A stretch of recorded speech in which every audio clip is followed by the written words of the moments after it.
Good evening. Welcome to the meeting of the Hendersonville Board of Mayor and Aldermen for Hendersonville, Tennessee. Tonight is April 28th. It's a few minutes after 7 p.m. We had to delay things a little bit to recognize our COO for his 5th anniversary with us, which is tomorrow. We're going to begin this meeting as we typically do. That's with a prayer followed by the pledge. And providing our prayer tonight is Aaron Allison. He's at Christ is Lord Church here in Hendersonville. Aaron, we appreciate you and everything that your church has been doing for 4 decades? Yes, correct. 4 decades. Thank you so much. Would you join me in prayer? God, we thank you for this wonderful city. We thank you for the citizens here and for the leadership that's gathered tonight. We pray for wisdom and strength so that our city could continue to prosper and that we could thrive under your leadership. Lord, we remember this night Jeremy Cook, who sacrificially gave his kidney for someone else to have an extended life. And God, be with both of these individuals, but we ask that you would strengthen Jeremy tonight as he recovers, and we thank you for a successful transplant. God, continue, God, to protect us from the storms. We thank you for the protection last night. We pray the same tonight. Continue to give strength, God, to our first responders in all nights and all days. We ask all of this. It's in the name of Jesus Christ that I pray. Amen. Again. Thank you again. That's Aaron Allison from Christ is Love Church here in Hendersonville. Appreciate you very, very much. Please join me for the pledge. I pledge allegiance to the flag of the United States of America and to the republic for which it stands, one nation, under God, indivisible, with liberty and justice for all. Thank you all.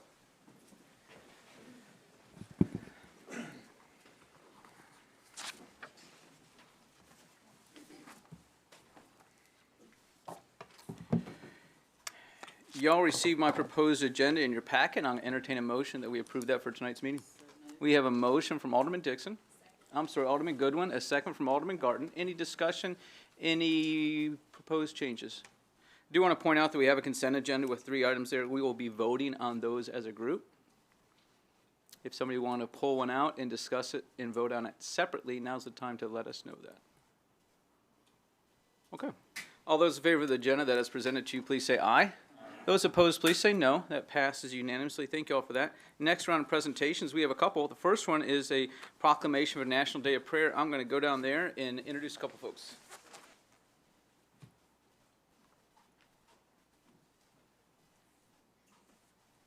Want to come on up here?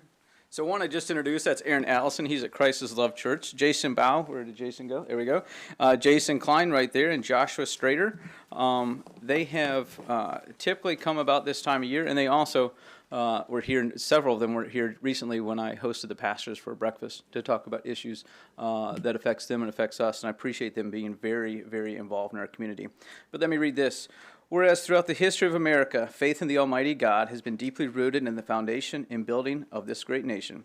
The Lord has carried us through times of great crisis and celebration. And whereas in Hendersonville, the observance of the National Day of Prayer will be held on Thursday, May 7th, 2026, with the theme, Glorify God Among the Nations, Seeking Him in All Generations.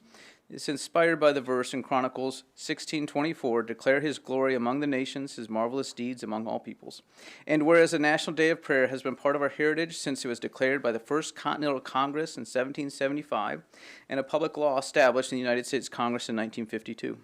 And whereas leaders and citizens of our nation are afforded the privilege of prayer affirming our spiritual legacy of instituting times of thankfulness and renewed reliance on Almighty God, may we take time to pray for our nation and our neighbors. Now, therefore, I, Jamie Clary, Mayor of the City of Hendersonville, do hereby proclaim May 7th, 2026 as a day of prayer throughout the City of Hendersonville, and I commend this observance to all of our citizens. I think that, was it Jason or was it Joshua is going to speak and tell you a little bit more about what's going on. Thank you, Joshua. Mayor, thank you so much for that proclamation and the opportunity to distinguish that day and the importance of prayer as we celebrate the 250th birthday of our nation this year. We're also celebrating the 75th anniversary of the National Day of Prayer, which is now an international observance. And here in Hendersonville, we will celebrate that together on the 7th, a week from Thursday at Community Church. We'll be meeting from 7:30 to 8:30. That will be a free breakfast. We'll be done at 8:30 for those who have to get to work. It is a wonderful occasion for all people from all different churches and backgrounds to be under one banner of Christ as we unite our voices in prayer to seek God and to glorify Him among the nations. So, very thankful, Mayor. Thank you so much.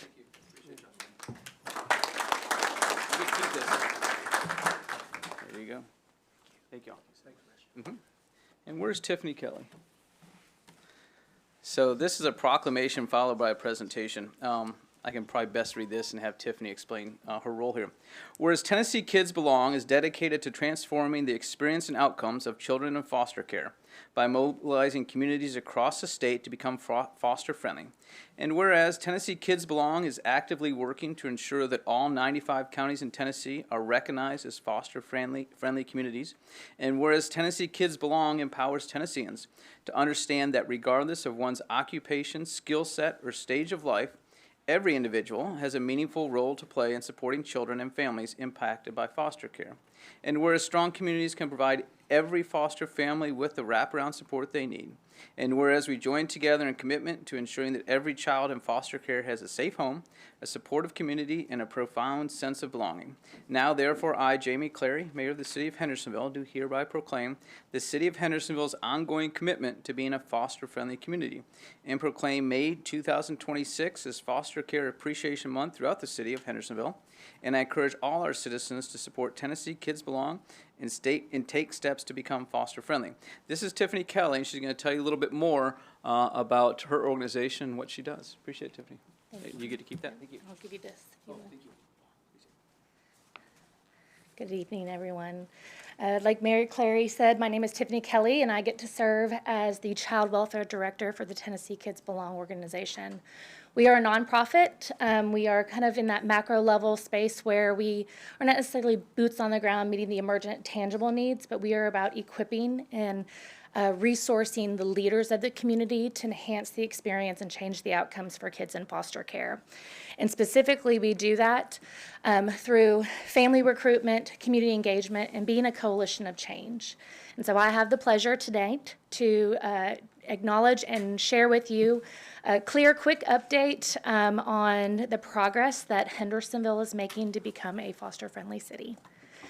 So most people ask, what does that mean when you're talking about becoming a foster-friendly community? Well, as you can see, foster-friendly communities are safe, welcoming spaces where individuals and organizations recognize and respond to the unique needs of our kids in foster care. And we do that by envisioning a space and a community that there is a family for every child, that there are more than enough homes, more than enough families that are trained, approved, equipped, and ready to meet the needs of the kids that come into care. The outcome of that is meaning that we're going to reduce trauma of kids leaving our county. They grew up here, they're connected to people here, there's familiar faces, there's school systems, mentors, teachers that are supportive and investing in them. And when they don't have homes here, they're going outside of the county. And about 67% of kids in foster care, 67% of kids in Sumner County are being placed outside of our area, which means we're adding trauma by not having homes here that can meet their need. But while we need more homes, we recognize that it's irresponsible to recruit more foster families without simultaneously recruiting the support system needed to bolster their journey and to serve them well. So our goal and our efforts are inviting businesses and faith communities to be those safe spaces with trauma-informed education, equipping their family ministries, their kids pastors, their volunteers, VBSs, all their programming for kids that they are safe and welcoming spaces and know how to handle the needs of kids that have trauma backgrounds. And what we see from that is oftentimes And you guys probably hear the statistic that's floating around right now with Governor's Initiative, Every Child Tennessee, but our foster families are burning out after that year, commitment due to a lack of support. About 50% of families don't make it past that first year. So our goal is to build that support system to keep those quality supportive homes in it longer, which means that our kids are in stable homes and they are able to eliminate additional moves and additional trauma as a result of that. So what does it look like to be a part of the support network and who can be? Well, you're looking at faith partners. What that looks like is churches, our faith partners becoming a foster-friendly faith community where they are becoming trauma aware. They're building support ministries, whether it's wrapping around foster families and building wrap teams, or maybe it's the closet as a source of tangible needs for them. And maybe it's a parent night out once a month that is steadily ongoing there, offering respite. And again, other unique ways that we are seeing our faith communities step up and utilize the resources that they already have and already do so well, but tailoring those types of resources and equipping them so that they can convert those and support our kinship and our foster families. And businesses, we have a foster-friendly business program and an app where we invite businesses to be partners in that, where they offer discounts on local goods and services. Again, families sometimes start the journey of a day with 2 kids at breakfast, and they'll end at the dinner table with 6 kids. And the first things that go are the things that kind of cost a lot. So it's recreation, it's self-care, and those are the things that bring value to our communities. They bring value to our homes. I have a 17-year-old daughter and an 11-year-old son, and the value of going out to eat and teaching my daughter how to order for a menu, looking someone in the eye, those are skill building, those are attachments, those are other individuals pouring into our community. Being a part of soccer programs, gymnastics, dance classes, those are things that really support and create our holistic child, and we do not want foster families eliminating those because of financial burden. So these are ways that businesses are supporting. And you'll see civic engagement. So that is our mayor, our councilmen, our aldermen stepping in. You guys have been wonderful, already engaged partners advancing the cause. But from parks to libraries to other nonprofits, we're not doing this alone. Tennessee Kids Belong is just one of many in this area that are caring partners that are really cultivating and equipping each other to be a better community and to serve families better. So as we see the community step up, we often see caring individuals, and the goal and our hope is that those individuals find their yes in this space. Because not everybody should or could be a foster parent, but we all can do something, and there is a space in the foster care work and world for everyone to do something. So benchmarks, and so Mayor Clary and I sat down last year and we talked about what it would look like to make the city of Hendersonville foster friendly. And so this is an initiative that is across the state, but there's metrics that are tied to this. And as you can see, in order to have some consistency across the state, we put some numbers to this based on population size. So while they are different to scale in different communities, the goals are the same.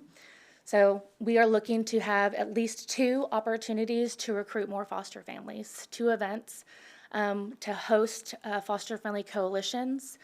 We've been in Hendersonville and in Sumner County for about 3 years, roundtabling with leaders. We meet monthly. Mayor Clary has joined us and been a part of those conversations. We invite any and everyone to be a part of those. It's a way to plug in, but it's also a way to collaborate, work smarter, not harder, utilize resources, fill gaps. We don't need 6 churches on the same street all doing the same resource closet. But what if we had a church offering a parent night out once a month? What if we had the closet? What if we had another church doing wrap teams? What if we had another church doing meal trains? Again, utilizing those resources well. And then our goal is that 5% of our foster families have wrap teams, designated individuals that are walking the journey with them so that that person doesn't have to ask for help in a situation or in a time where they oftentimes just don't know what they need. It's people showing up. It's eliminating that well-intentioned friend that says, hey, let me know what you need. Call me if you need help. Those people aren't calling. They are in the throes of trauma and navigating the child welfare system. They need people just to show up and pour into them. So with RAP, that is a model that comes with our foster-friendly faith communities. And so you will see our goal is to have 5% of our faith communities in this area in Hendersonville doing the work, showing up and serving and supporting. 10% of our business community being foster-friendly. We just added Just Love and Nothing But Cakes. They're offering birthday cakes and free coffees and buy one, get one, so that foster mamas can meet at the coffee shop and just pour into one another. Or a special birthday cake on a day where sometimes that's bittersweet in care. And then our goal is that we want every single person to have our foster-friendly app, connecting them to the resources of the community. So Hendersonville has been a model of results. Hendersonville is a powerful example of the collaboration and action. We have pastors at the table, businesses, government, community leaders, individuals, all working from all sectors to create lifelong change and ministries that are sustainable. So where are we now as far as outcomes? You will see here, we've grown since August of 2025. We have nearly more than doubled our foster-friendly businesses. We have increased our foster-friendly faith community. We are still, I'm working with about 5 other churches right now to learn about what this looks like, to do it well, so that they can build that DNA and culture within their church. And then you'll see there's some more qualitative outcomes with all of these things that are happening is collaboration. We're breaking down borders and walls within churches. We're eliminating the siloed efforts within the foster care community. And we're seeing families feeling more confident to step into this work and also to share their stories. They feel seen and supported, and ultimately that is what we want for them in this community. So, where are we now with Hendersonville? We're almost there. We're on the downhill slide, so you'll see we've hit the metrics for several of them. We're close on a few of them, but we still have work to do. We still have some partners to connect with and some opportunities for engagement from our community. So what does that look like for you guys? And for our community, we want to share the app with every foster family. A foster family that gets approved in this community in Hendersonville, the first thing we want on their fingertips is, you got approved, download this app. There are resources and supports here to carry you through and bolster your journey and serve you so you can serve the kids well. We want to recruit more foster families. We want to host opportunities to lean in and allow families and individuals in our community to say yes, whatever that might look like. So my ask is, can we do a citywide community event where we say, let's come together as the city of Hendersonville, and we need more families. We need more partners. We need more yeses in this space to serve and support and wrap around families that are doing this. And then recruit more foster-friendly businesses. So I mentioned we were almost there. We're at 65 businesses. We need 75. We're 10 businesses shy from hitting that metric of being a foster-friendly business community.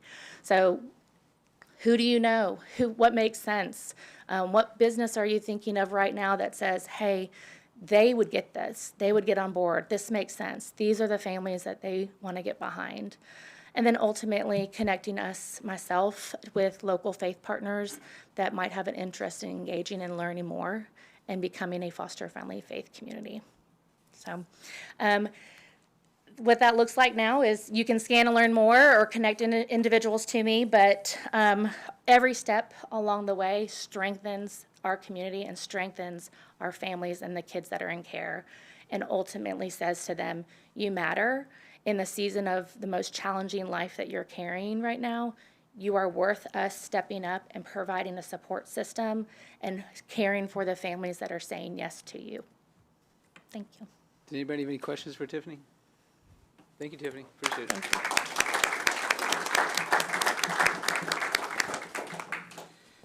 So I failed to have a sign-up sheet out there for the public hearing that you have, and this is a public hearing to hear comments on plan of services for a request by Cornerstone Church, Hendersonville, and Tennessee District Council Assemblies of God to annex 22.38 acres into the city limits and to rezone the property to office. The property is located on the north side of Route 386, east of Stop 30 Road, as identified on Sumner County Tax Map 145, parcel 044.00000, also 044.00001, and tax map 145.048.03. I think we have some people who signed up under citizen comments, and you're still welcome to speak during citizen comments. I think we have some people who might have signed up during the citizen comments that want to speak on this hearing. So let me know if that's the case. Darylyn Ferris, did you want to speak on the hearing or in citizen comments? Yes, I would like about the Cornerstone Church. Okay, okay. Yes, sir. So give me a second here. David Krieger? Yes, same as well. Okay. Jeremy? Okay. Okay. I think it's Gunnar Franks? Yes. Okay, on the Cornerstone Church? Okay. Greg Wilson? Yep. Okay. Zach Williams? Yes, sir. Okay. Was there anybody who didn't sign up for a public hearing? Jeff? Okay. Anybody else that did not sign up that would like to speak about Cornerstone Church in the annexation? So we have the same rules for our public hearings as we do for our citizen comments, so let me read those. Speakers must identify themselves by name and address. Public comment shall be limited to 5 minutes per individual, which time is not transferable to other speakers. All comments are to be directed to the presiding officer, not to aldermen, city staff, or other members of the public. Comments must address issues, not individuals or personalities. Personal attacks shall not be tolerated. Comments may support or oppose particular issues or measures, but the motives of those with different views shall not be questioned or attacked. Malicious comments will not be allowed. Speeches for or against particular candidates running for public office shall not be allowed. Darylyn Ferris. My name is Darylyn Ferris. I live at 109 Elisa Drive.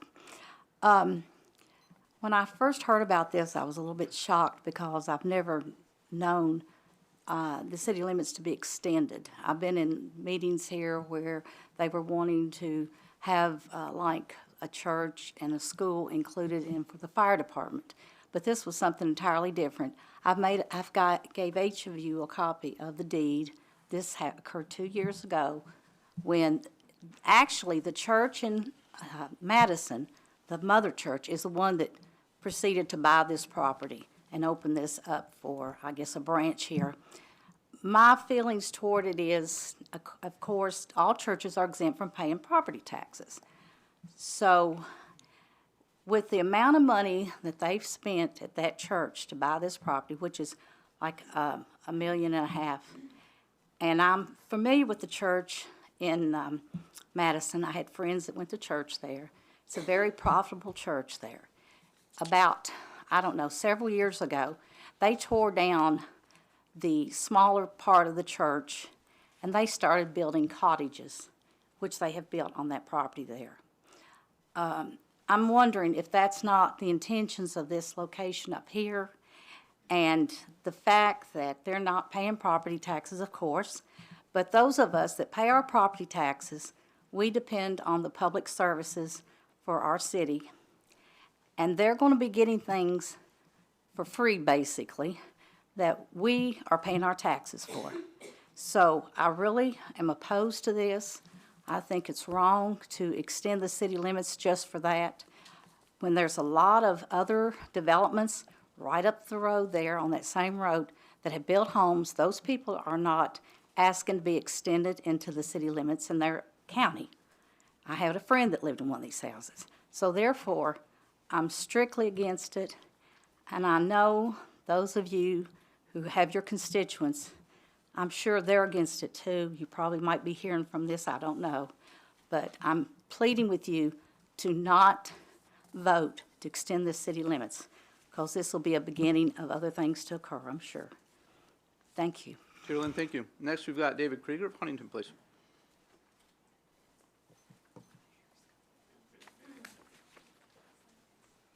Hey, good evening. David Krager, 146 Huntington Place, within the Windcrest neighborhood. So this annexation would be almost directly behind where my property is. And what we're really looking to do is just simply keep what is already a residential zoning as residential zoning. So we're not looking for anything different, but just to maintain what we currently have. We really would like to keep a buffer zone kind of behind us in terms of not getting invaded by essentially office space. And I understand that there would be a debate as to whether or not that's commercial, but it is office space. And that's a bit vague in what that's going to look like and what can be done. So in terms of keeping green space, kind of keeping our neighborhood a true neighborhood, we already have 2 businesses at the front of the Windcrest neighborhood. And now we're going to be flanked on the back by potentially other offices. So I won't call them businesses, but essentially that's what we're looking at. So we're taking something that's potentially residential, we're going to potentially pave it over, lose that green space, lose that buffer, and we're going to take the residential neighborhood and turn it into something that it isn't. We actually have a chance to potentially maintain this, create a new nice neighborhood behind us, rather than just simply office buildings this time. So that's really what we're asking at this point, is just kind of preserve what we already have, rather than rezoning something that's really kind of questionable in the motivation. I'm not sure why we need to turn this into offices versus keeping it residential. Thank you. David, thank you. Jeremy Austell, Kingdom Way. Jeremy, if you want to correct me on your last name, feel free. Okay. Thank you. I'm the pastor of Cornerstone Nashville in oversight of Cornerstone Hendersonville. I live at 105 Haverford Court here in Hendersonville. And I could speak to questions that maybe have been posed about Cornerstone, but we acquired the property about a year and a half ago, and we just are looking into the future and what is possible to build the church. But we also, as you mentioned, have 22 acres of land, not all of which do we feel is needed strictly for the church. And so we're doing due diligence to figure out what is the best path forward for building the church. We're obviously close to Hendersonville. We're a part of the city. And we've had conversations with leadership, with the Planning Commission regarding the zoning for whether it would be residential or office. And we just received the recommendation of office as it pertains to just the desired direction of the city if we were to be in the city as potential future development or growth. We don't have any intentions of developing the property beyond what we would do for church purposes if the church grew and we needed to expand the building or extend parking. But we don't have any intentions beyond that as far as our own personal development. Jeremy, thank you. Thank you. Gunnar Franks, Kingdom Way.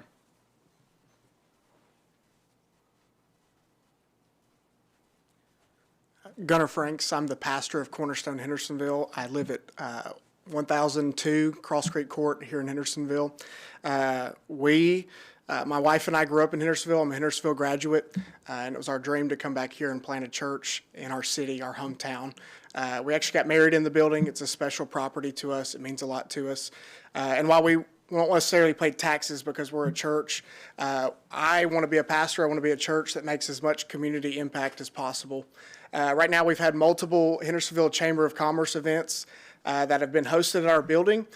We've not charged a dime for because we just want people of Hendersonville in our property, in our space, because we feel like God has gifted it to us for this kind of use. I also, currently right now, we have a group of officers that are probably still there right now practicing jiu-jitsu.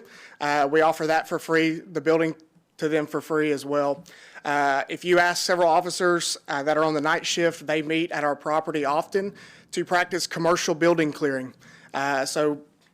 Clearing buildings like this for safety protocols, we don't charge them for that as well. And so we want to be a church that makes an impact with as much as we do. We want to serve the community. We serve at events like the Freedom Fest. We ran golf carts. And so we just want to make as much impact as possible. And so we want to be into the city because we want to be a city church. And I love Hendersonville, and our church, I believe, loves Hendersonville as well. So, thank you. Greg Wilson, Kingdom Way.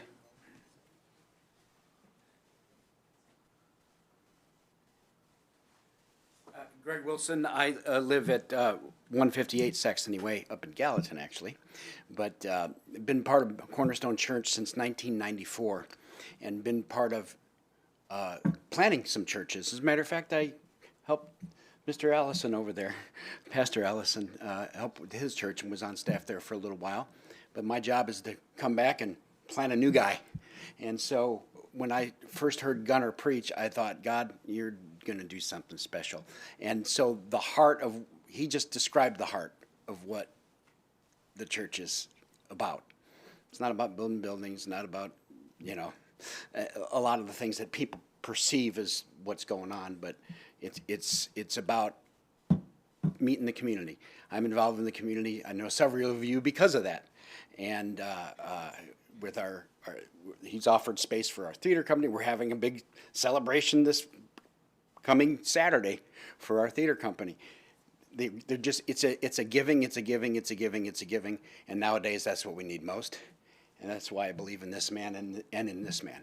And so I just wanted to say, I'm putting all my cards in because these guys are the real deal. Thank you. Thank you, Greg.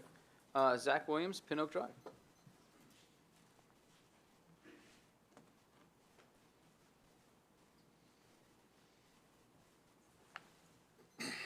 Zach Williams, live at 133 Pin Oak Drive here in Hendersonville, born and raised in Hendersonville, also a member of Cornerstone.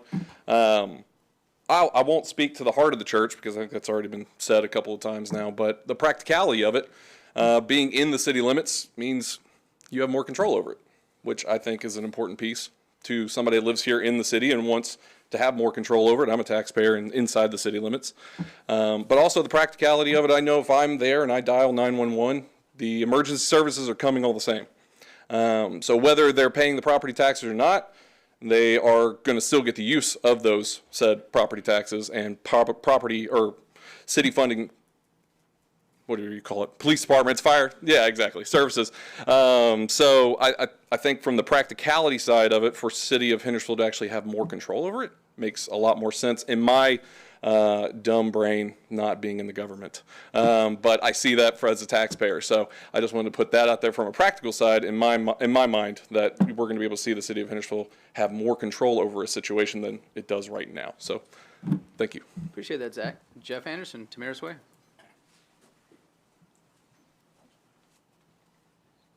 Good evening, everybody. Jeff Anderson, 124 Tamara's Way here in Hendersonville. Actually in the Windcrest neighborhood, as several of us here.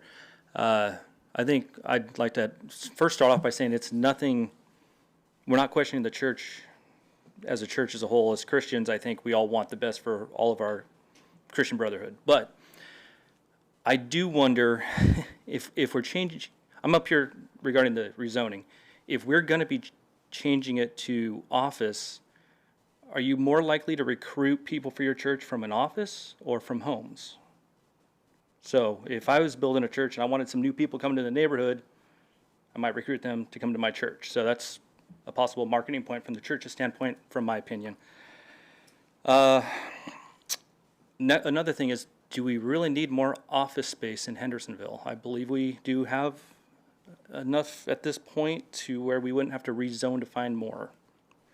Lastly, a young lady right here spoke about the cottages / townhomes in Madison, I believe it was. In my experience, you kind of got my gears going on that one. In my experience, a lot of those properties, maybe a first-time home buyer buys it, maybe a single first-time home buyer buys it, and they end up renting out rooms to other adults who require vehicles. So you could have 2 or 3 adults who each have their own vehicle, and those properties are not intended to have that many vehicles per property. And that does put a stress on infrastructure as well. Lastly, that buffer zone that people are speaking of, it's 3/4 of a football field. It's not very much. We shouldn't be tapping into that, and rezoning. And that's my 2 cents on that. Thank you all for your time. Appreciate it, Jeff. Thank you. That's the last person we have under public hearing. What I'll do is when we get to citizen comments, I'll ask those folks if they want to speak again, since they did sign up on the sheet for citizen comments. But right now, I'm going to entertain a motion that we approve the minutes from our April 14th meeting that were provided to you in your packet. We have a motion from we have a motion for Alderman Skidmore and a second from Alderman Ward. Any discussion? All those in favor, please say aye. Those opposed, please say no. That passes unanimously. Now on to citizen comments, and we have 7 people who signed up. All 7 of y'all spoke, so I'm just going to ask in general. Any of y'all who spoke just a second ago, would you like to speak in citizen comments again? Okay.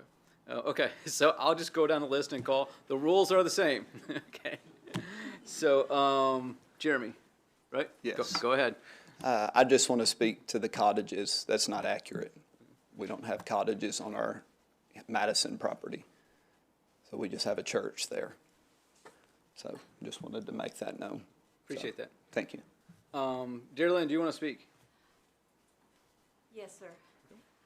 I think it's fine what the church wants to do for its members and so forth. That's what Christian groups do. Does it mean if this doesn't pass, they're not going to do those things? That's, I don't know. I know, I know, Mayor. But my point is this, they're telling everything they're going to do. But if this doesn't pass, does that mean they just give up on the community and the people and what they're doing now? No, that's not true. So that's all I have to say. Thank you. David Krieger, do you want to speak again? Yes. Go.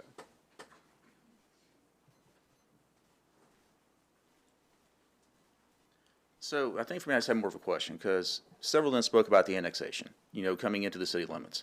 Perfectly fine with that. It's the rezoning that is a concern. In particular, if this property was sold off at some point, and now we've rezoned it to office, whoever purchases that property could now kind of have an open door to build, office buildings 3 stories high, whatever they may want to back there. So again, just trying to preserve that residential neighborhood. No concern if they come into the city limits. This is simply, please keep it as residential. Totally agree with what Jeff said as well. If you're a church, office buildings aren't going to provide you, with potentially more persons coming into the church at that point, more membership. I really think a community and a thriving community that actually adds on to ours adjacently is more of a positive direction to go than simply building office buildings this time. In particular, with a giant question mark, what gets built there and who uses it for their purpose later on. Thank you. David, thank you. Gunnar, you want to take another 5 minutes? There we go, okay.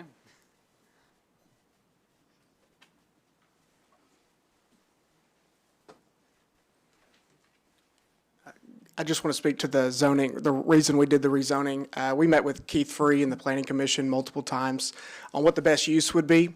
And actually, the commercial office zoning that we're looking for is the lower density, which would not allow any 3-story offices or hotels or anything to be built like that. And as far as building a neighborhood,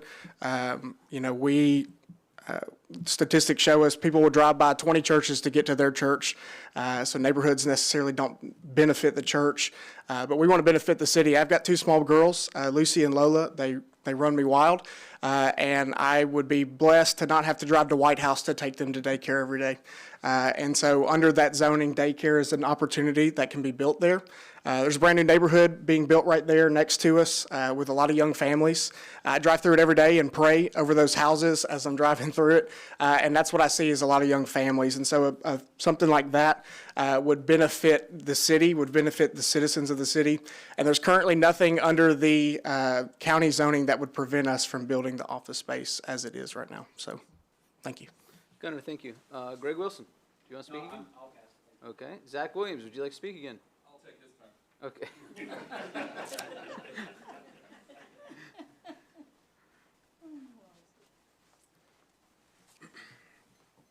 Zach Williams, 133 Pin Oak. I don't know if I can say that again. Before I opened my own business, I was actually the membership director with the Hendersonville Chamber of Commerce, and one of the consistent problems that we had with new businesses coming in was, frankly, there wasn't enough office space. I think there's a lot of commercial realtors out there that would also argue that and merit that narrative out there as well. It's very important to have that, and I think more office space inside of Hendersonville, where we're getting more out-of-city drivers coming in, spending their money here in the tax area for us, would actually be more beneficial than them moving here and growing in here personally to get those out-of-city tax dollars inside of our city. So I know that from a first-hand experience of seeing that with a lot of businesses trying to open up and not being able, especially after the 23 tornado took out one of the largest areas of what we would call Old Hendersonville over there.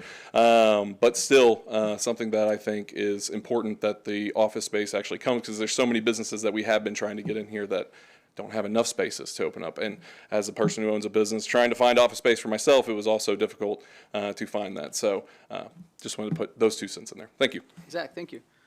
Jeff Anderson, you want another 5 minutes? Maybe 10 seconds, please. You shook your head no, and then you got up. Okay. I was thinking no. In my opinion, as a business, I've owned multiple businesses in my life. It's never finding the office space. It's justifying the cost of the office space. If we had zero office space available at this time and no business could come in, then I'd concede. But I don't think that's the case. We live in an incredible city. You can go 10 miles west and get a lot cheaper office space. People want to be in Hendersonville for a reason. We understand that.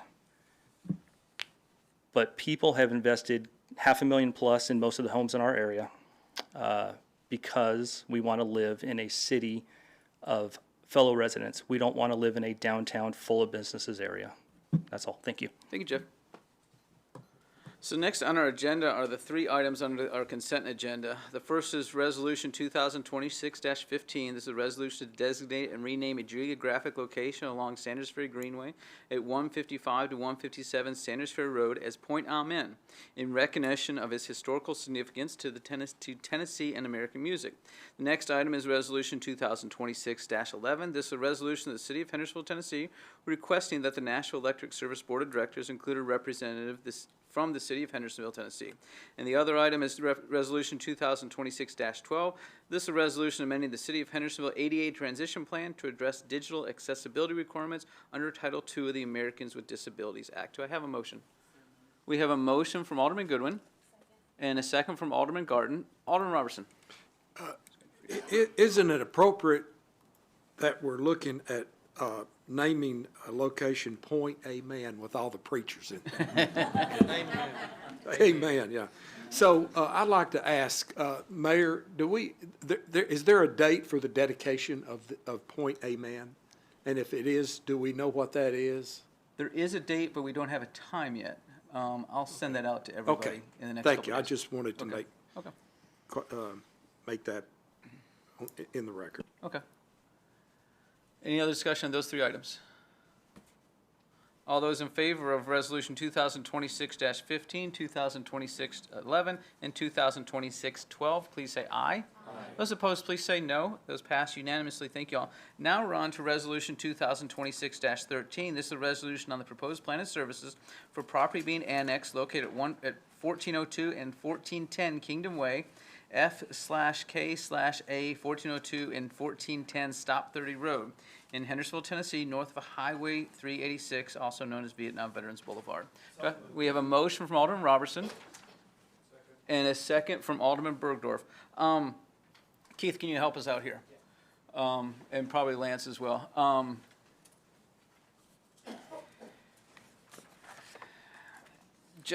didn't hear anybody object to the plan of services. I also didn't hear much objection to the annexation. I think where we're going to get caught up into some weeds is probably the zoning designation. Yeah. In order to annex something, Keith, we have to provide a plan of services. Is that correct? Yes, Mayor, that's correct. Okay. And this plan of services is similar to the services that we are providing to property right next door to it. Is that correct? Yes. Okay. Okay. We're not providing this property anything greater than what we're providing other property nearby. No, and because of the proximity of where it's at, we're not looking for the need to actually extend any service because it's so close. That makes sense. The state of Tennessee requires that we annex property that we have to provide a plan of services. Is that correct? That's correct. Okay. Okay. Any other questions for Keith? Any other discussion or concerns or motions on this item? Alderman Collins. I just want to say that I have no objection to the annexation.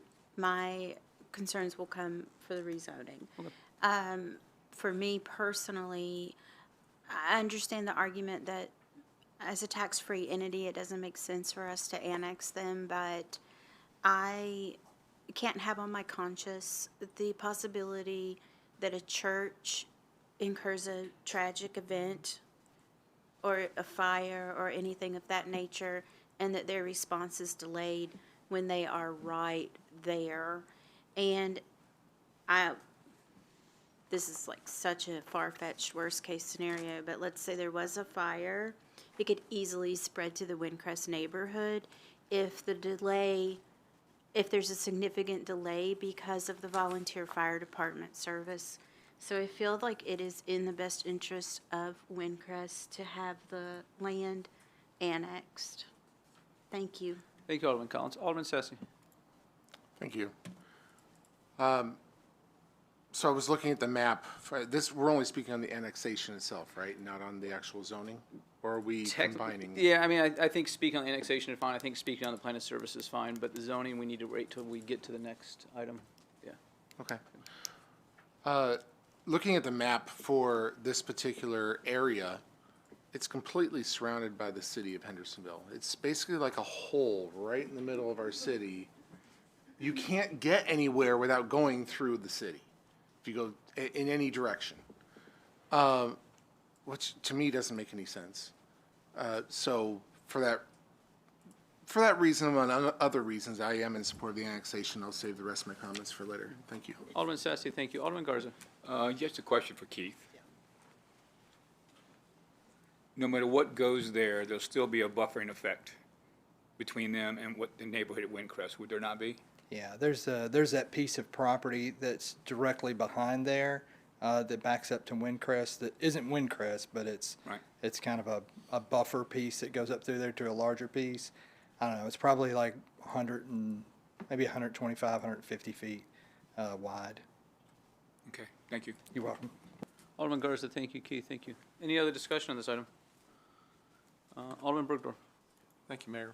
Speaking on to Alderman Garza's question, is that, who owns that piece of property? Is that separate from the subdivision, or is it the subdivision that owns that property? And do you have a plan for it to be developed?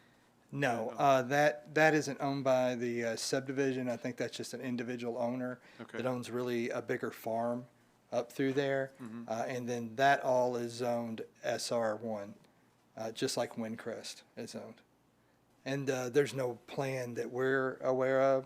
I believe eventually it will, that will develop back behind there, and probably will develop residentially. Okay. Probably single family would, unless something else got approved, but probably would be single family homes. Okay, thank you. Alderman Bergdorf, thank you. Any other discussion? All those in favor of Resolution 2016-13, please say aye. Those, I'm sorry, 2026-13, please say aye. Those opposed, please say no. That passes unanimously. Thank you. Keith, stay nearby, please. Now we're on first reading ordinance 2026-06, an ordinance rezoning 22.38 acres of property located at 1402 and 1410 Kingdom Way, F-K-A, 1402 and 1410 Stop 30 Road, Hendersonville, Tennessee, north of Highway 386, also known as Vietnam Veterans Boulevard. We have a motion. We have a motion from Alderman Goodwin and a second from Alderman Garten. Keith, if you can help us out a little bit here. Okay. Yes. What that first step was, the plan of services is like step one of the annexation. Then at the next BOMA meeting, this will be on the agenda. The annexation will be on there. This is separate. This is to do with rezoning the property once and if it is annexed into the city. Currently, the property is zoned residential out in the county. And then what they're requesting is they're requesting office zoning. The office zoning actually complies with our future land use plan. So in addition to our zoning map, we have a map that says a future land use plan that says, hey, this is the kind of uses and the types of zoning that we want to see in the future in different growth areas. And in this particular area, it's in the regional, I believe it's in the regional activity center, which in this specific area includes office. So residential isn't in that. If they were wanting to do residential, they would have had to request a change to the future land use plan in order to do residential. So office, the office they're requesting, church is a conditional use permit in office.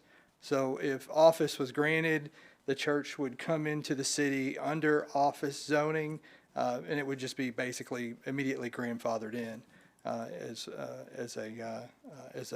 a place of worship.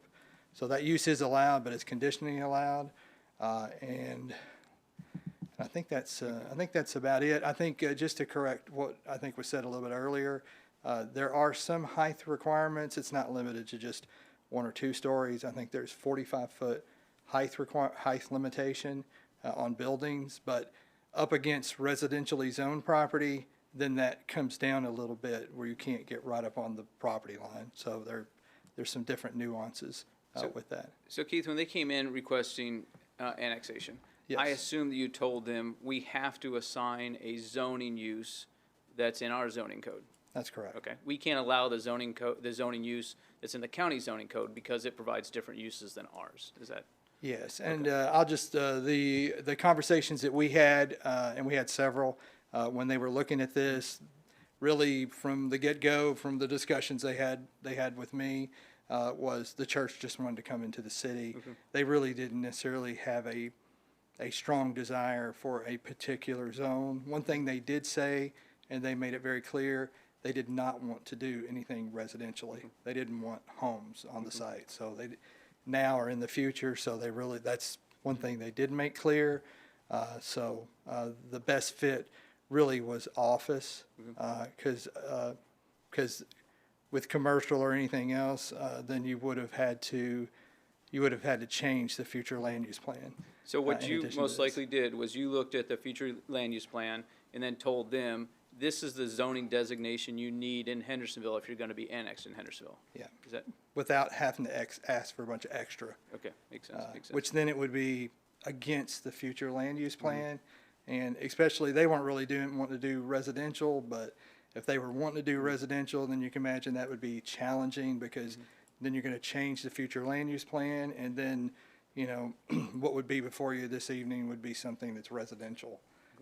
You know, so within that particular area. And if they did not seek annexation, they could build residential.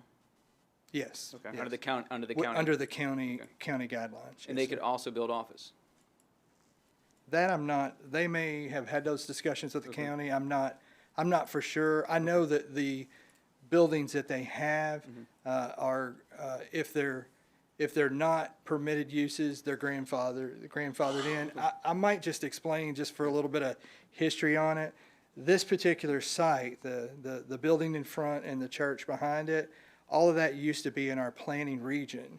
So if everybody's maybe not familiar, just up till a few years ago, we had a planning region where basically we dictated the zoning outside the city limits for areas that we might annex into the future. But then the county retracted the authority back, and so then we don't have that authority anymore. So we used to actually have zoning on that property, and I think it conformed with for the church use and the office use at that time. If we don't pass this, could we still annex the property? Well, the applicant has really tied the initial request for annexation to that zoning classification. Okay. That doesn't mean, and it may be something Lance can weigh in, if there is a change from office to something else, then and the church is agreeable to it, it works for them, and it's something that you all want, more than likely that would have to then probably go back to the planning commission, because now it's a different zone that the planning commission has not had an opportunity to comment on. So it would probably send it back if that was the case. Anything? No, I mean, I concur. We wouldn't be able, the city wouldn't be able to do it unilaterally. It would still need owner consent. Yeah. Okay. I've got some more questions, but I'll think on those for a second. Alderman Goodwin. Keith, I have a question for you. Normally, I'm opposed to rezoning when people buy it. I feel like they know what they're buying. But in this case, I have a concern, and my question is, and I want to just make sure I understand it correctly. If we don't approve this rezoning, the county can approve whatever they want, and the city would lose complete control over what goes there. That's correct. Okay. I will be supporting this rezoning for that reason, so we can have control. Alderman Goodwin, thank you. Alderman Collins. I have one question for you. Is that a member of your staff indicated to me that through aerial something, distance at the narrower point between Windcrest and this property was estimated at 250, but I Oh, believe you that- just said one. Yeah, I did not do a measurement on that, Okay. but if one of my staff said that, that's That's the, accurate. that's the Okay, amount. I just Yeah. wanted to make So that sure wouldn't- that because does not sound I out told of- people it was 250. No, that's and fine, that's okay. fine. I did not do a measurement, I just Sure. kind of looked at it, but Yeah. if they measured it, Then that that's would be right. more. Okay. That's all the questions I have for Okay. you, Director Free. I just wanted to say that generally speaking, the neighborhoods on Saundersville Road don't want more housing. However, Windcrest is different and distinct from a lot of the neighborhoods on Saundersville Road. And they feel, I mean, I think a lot of the people in that neighborhood feel like they've been mistreated by the city, including myself, from time to time. And they already have offices in the nursery in the front, and then they're bordered on one side by the bypass. And if we rezone to office, and then the Galloway property asks to be rezoned to office as well, we would have less ground to deny that. And they have, of course, not all of them, but the vast majority of them have indicated to me that they really want residential behind them. So whereas absolutely the majority of Saundersville Road does not want more residential, Windcrest is distinct, and they are distinct partially because of their location right next to 386. They bear the brunt of the Exit 8 issues, and I understand that it will take a lot more rigmarole to go through the process again, but I am not going to be able to support office in this particular instance. Thank you. Alderman Collins, thank you. Alderman Evans. Just a clarification. So when we're talking about the office, and I'm sorry, I'm probably being very, yeah, I'm just kind of Nobody dumb, I wants to guess. fill in that blank. Go ahead. I'm sorry. Yeah, I know, right.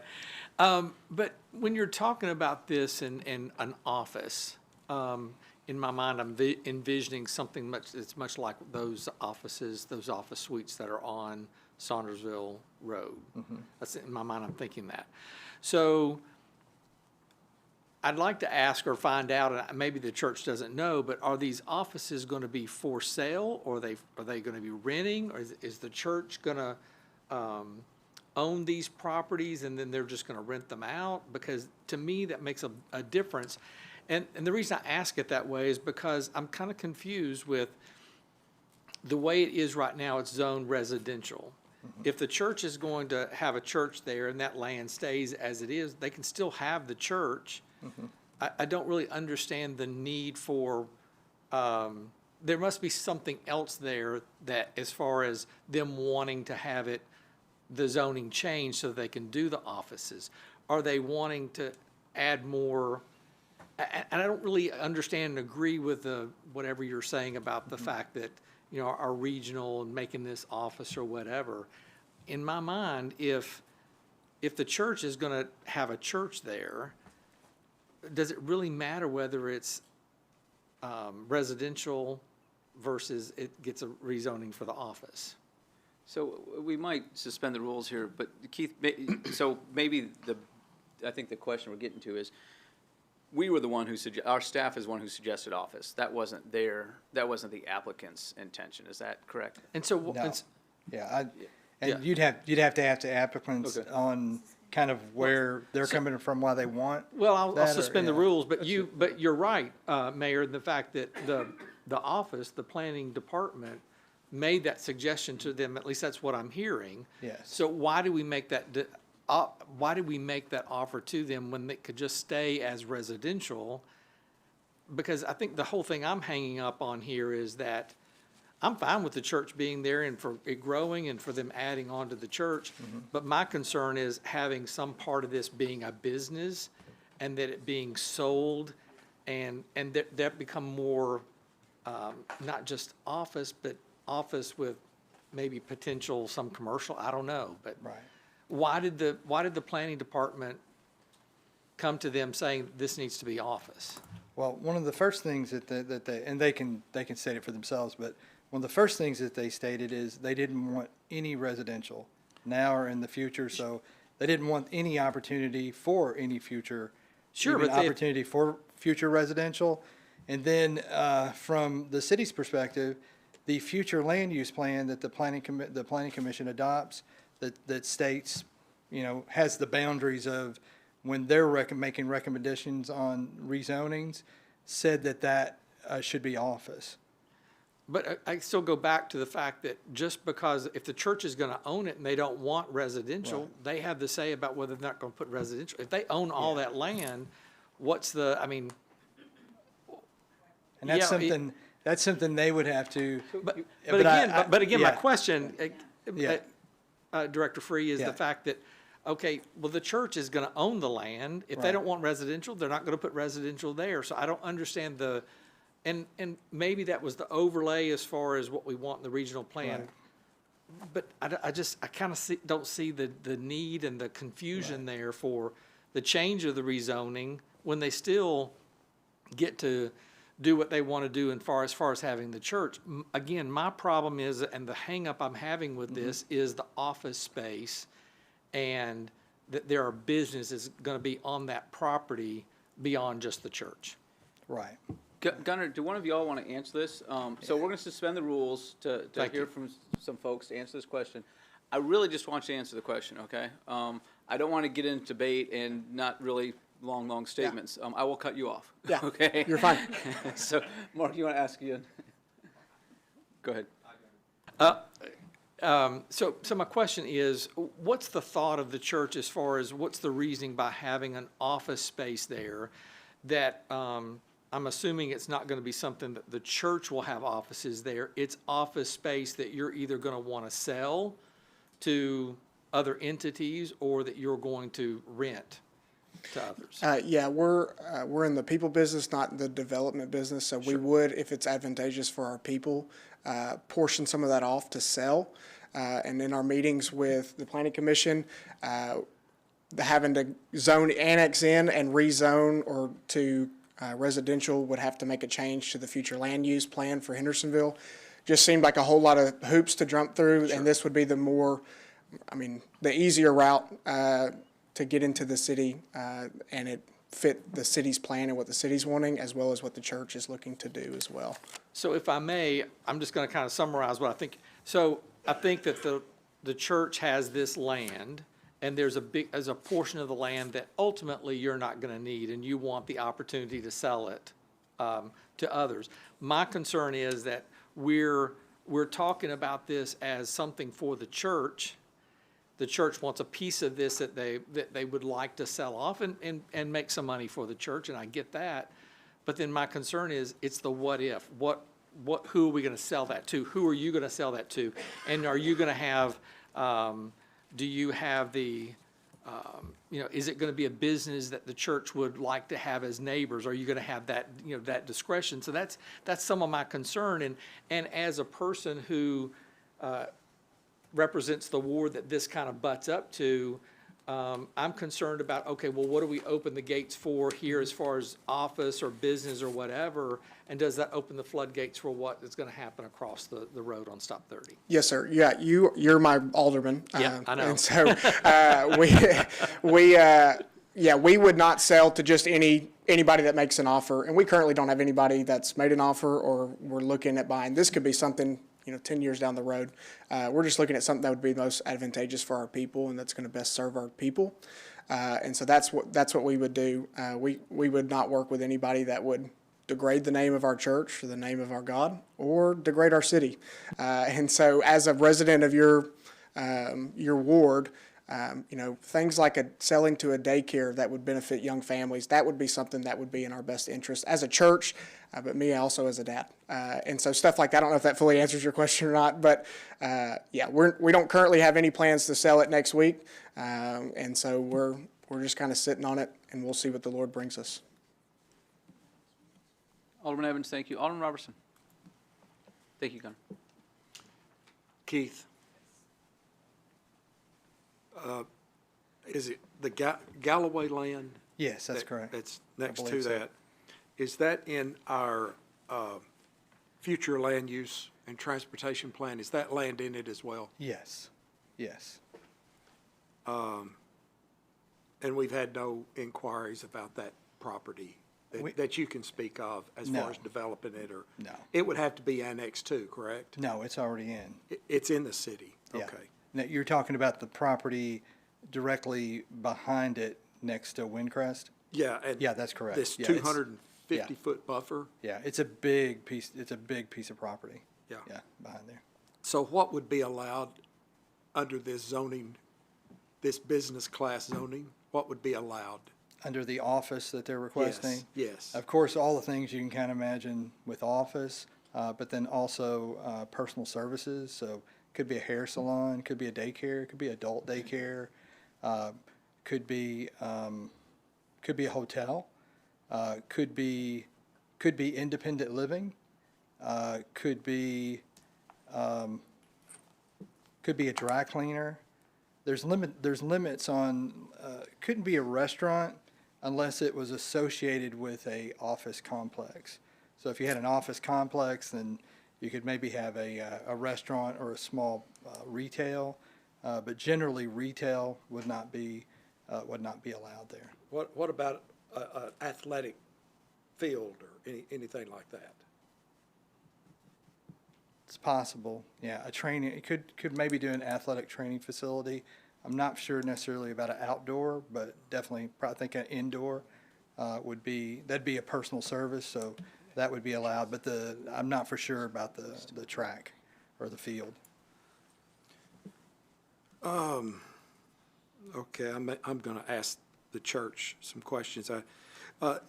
In your experience, what would be the traffic impact of office compared to if this is residential?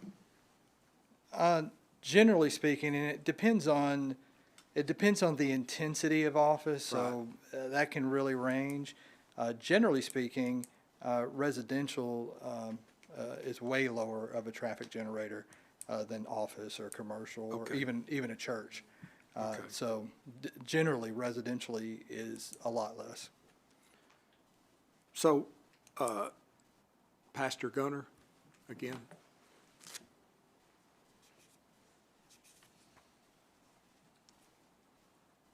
And just wait, Keith, in our deliberations, if the applicant agrees, we can restrict certain buildings from commercial from the zoning, correct? No.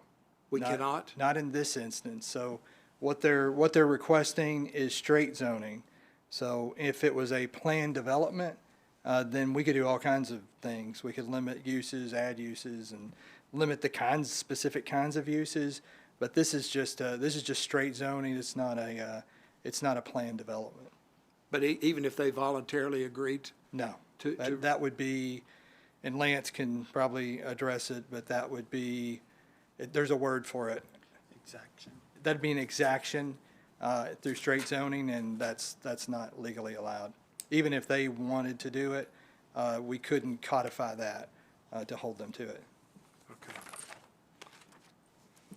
Well, I don't think I need the church then. I was going to try to do a little negotiating here. Okay. All right. I do appreciate that. Yeah, I'm going to support this because I trust the church. I trust that they're going to do what's best for the church, and what's best for the church is best for the community. So, my father being a pastor, retired pastor, past pastor, I'm going to trust the church on this and think that they will.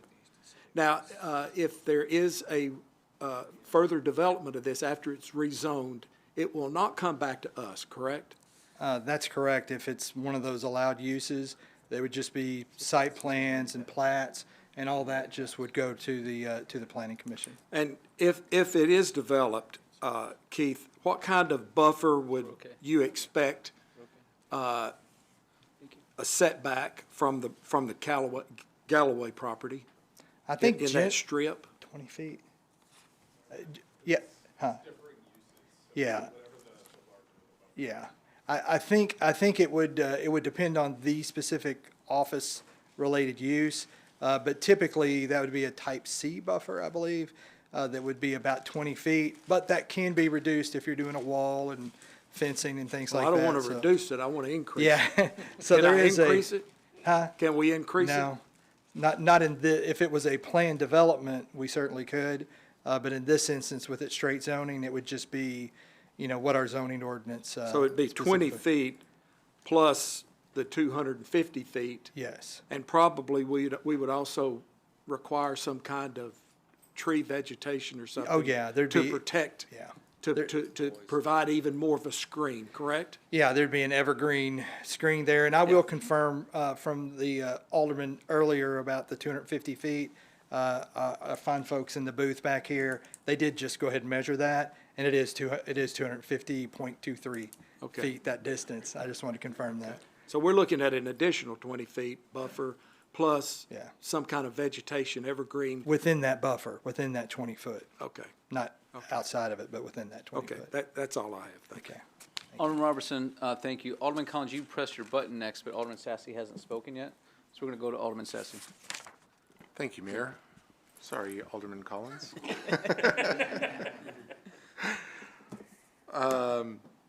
Keith, I'm glad you didn't go far. I got questions for you. So at the location of, well, first of all, let me ask you, what's the density on this for this, if we accept this office zoning, what would be the density of? How many square feet or how many, what would we be looking at there at this location? We haven't looked at that, so I But we really know what it wouldn't- is based on that density, Yeah. based on that zoning, right? Or do we Yeah. not? So is the church 10,000 square feet, roughly?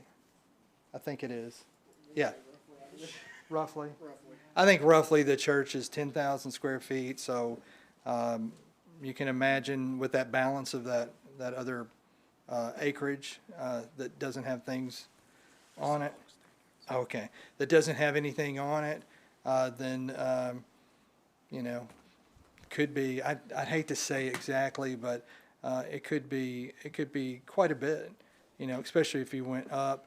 But what's going to dictate really the square footage is going to be the parking. So the parking requirements are going to then limit the square foot of any commercial development. Can the parking be within that 250 feet buffer that we No. were just talking about? No, No, so it's all green space. that's all green space within there. Okay. So, but we do have different things on the setbacks and the height and all those different things that would control that. But probably, thinking about they're not proposing, they have a plan for that. But I think somebody mentioned the office condos off of Saundersville Road. You can kind of see how that is, and something of that size could certainly, fit within this acreage. Okay. And you said it was height restricted to, because it's near residential? Just in general, office is limited to 45 feet Okay. in height. But if it's adjacent to residential, which this would be, then there's some further things on how close it is to the property line. Then we have a measurement that we do. So if you're doing if you're doing the whole 45 feet, you might not be able to do it right up against the property line. You've got to get away from the property So line. would that be in addition to the 250, or is that what the 250 includes? Now, it would be to the edge of that 250. So, you'd have this property, the 250 feet, and then Windcrest, and then that measurement of however you calculate the height would be on the church side. Not that in between, but just right there on the church's boundary. Yep. Not up against Windcrest. And one more question for you. Could a private school go there? I'd have to look at that. I'd have to look at that to see. Because we all if we know could. restaurants not going there. We can't keep restaurants open in some areas, and that's a horrible location for a restaurant. Let me look just real quick. I can answer that, I believe, real Zach quick. is coming. Let me give you that back. Thank you, sir. I'd have to look on the educational things. I'm thinking that it would be, but I want to look at it before I give you that. But I can sit down. I'll get that. Yeah, for let me you know when you before find we're that done. out. That was all the questions I had. You know, I'm really leaning towards approving this, and here's why. You look at Stop 30 Road, you got Hendersonville, and then it's this little strip that's not Hendersonville. So they're gonna be using, and like I mentioned before, it's surrounded by Hendersonville. Whatever goes here is gonna be using city services, no matter what. You mentioned earlier, you know, about fire protection. We take care of people. We don't, I know. you know, if there's a fire and we're the closest, we're gonna respond. We always do. That's just being good stewards to our neighbors. So I'm really, that really doesn't deter me at all in my decision-making here. But the thing I do need to take into account is how this affects our existing residents, the people who we live and talk to every day, right? This is right there. We need to control this property. We need to, honestly, all that property, it's surrounded by Hendersonville. I would prefer it be in Hendersonville, but that's not the case currently. And this makes sense to me. We hear every day, you know, too many homes, too many residents. Our schools are full to the max. We're maxed out. We can't take another home in Hendersonville. And I know that we have the capacity for like another 10,000 residents based on just our current land, residential availability of land. But I don't know about you. I was elected by my constituents because they said enough is enough. We can't handle it anymore. Traffic's atrocious. Our schools are overcrowded. And do whatever you can to reduce this growth of the city. This is one way that I think that we can really make a difference and take some control of our neighboring properties that just make sense to us. So I'm pretty confident I'm going to support this, but still considering. That's all I have to say. Thanks. Alderman Sassy, thank you. Alderman Collins. Director Free, I do have a question for you. And then, so if this were zoned SR1, how many homes would fit on this property? 22, 60,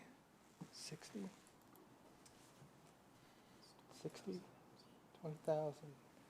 So it's 22 acres would be the balance of that, or say 20 acres. So that'd be no more than 3. So 3 homes? probably just when you get the roads and all of that in there, it'd probably be maybe 45 or 50 would fit in Homes? there. 45 or 50 homes? Under county zoning? No, under if it was you said SR1? Yeah, that's our That's what zoning. the Galloway Farm is zoned, right? Is SR1? SR1. The county zoning is R1. RR. There's somebody could Yeah, help rural us with that. is rural residential, and I think they may have checked into it, but I think it's typically about one lot an acre. So that would be, I guess, 20. So you could yield at least double that if you came into the city. So help me understand your answer, Keith. Is if we left it in the county with RR zoning, they could build 20 houses on it? Yeah, if it was all acre lots, but it's probably a little bit less because they'd have to have a road. So it'd probably they'd net maybe 14 or 15 homes, maybe. Does that include the part that the church is on and the parking lot for the church, or just the? I think it's mostly the balance. I think it's Okay. a little under 20 acres, that kind of unused balance. But then this includes, keep in mind, This includes the church property, but it also includes the office, a different church office that's in the front, which is separate. Yeah. These are two totally separate Yeah. entities. Yeah. So, Okay, thank you. yeah, you're welcome. And then, Gunner, isn't that your first name? Okay, Pastor Franks, could I ask you a question? I understand that you were led to the zoning of office. If it were zoned residential, is that a deal breaker?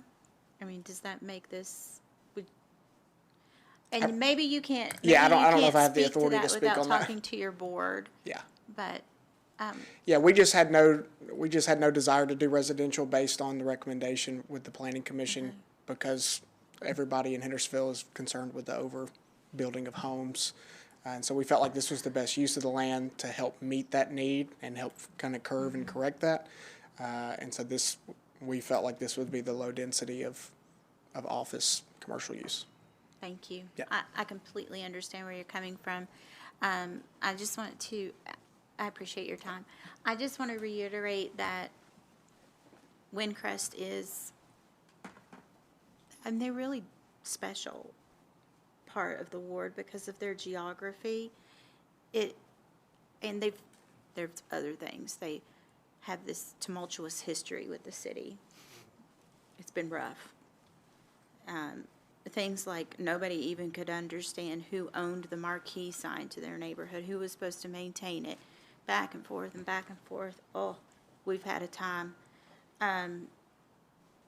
They do not want to have an increased risk of that 250 feet. And I'm probably the one who spoke of it as a buffer. It's a third property. It's not a buffer. It's somebody else's property. At some point, while they don't have any intention to develop it now, but at some point in time, everything is going to get developed. So that will be developed. And the possibility of making it easier for that to be office is more risk than the Windcrest community wants to take. Not wanting residential as a general rule, I certainly prefer commercial property tax over residential property tax. That's, as a rule, that is all true. However, if your neighborhood were bordered on two sides by office and one side by the bypass, I think that's a significant, I don't know that that is the case anywhere else in the city. And creating that here does not seem appropriate to me over 45 or 50 homes. So I urge you to consider the opinions of the people that live in Windcrest, the investment that they made in their home. The expectation has changed over time, but now we have control over it, potentially, and it could be residential, which is what they are asking for. And I will say that while there's only 4 people from Windcrest here tonight, I do think a lot of people intended to come but for the weather. So I think they'll be here next week or next time. Thank you. Alderman Collins, thank you. Alderman Evans. We have some, there's some discrepancies in some things that have been shared. So I just want to make sure we're clear. So we're talking about 22.4 acres is what we're talking about, correct? Roughly. Yes. All right, and of that 22.4 acres, how much of it does the church own? Because you mentioned something about there's a different church in the front of that property. What is that church and how much of that land do they own?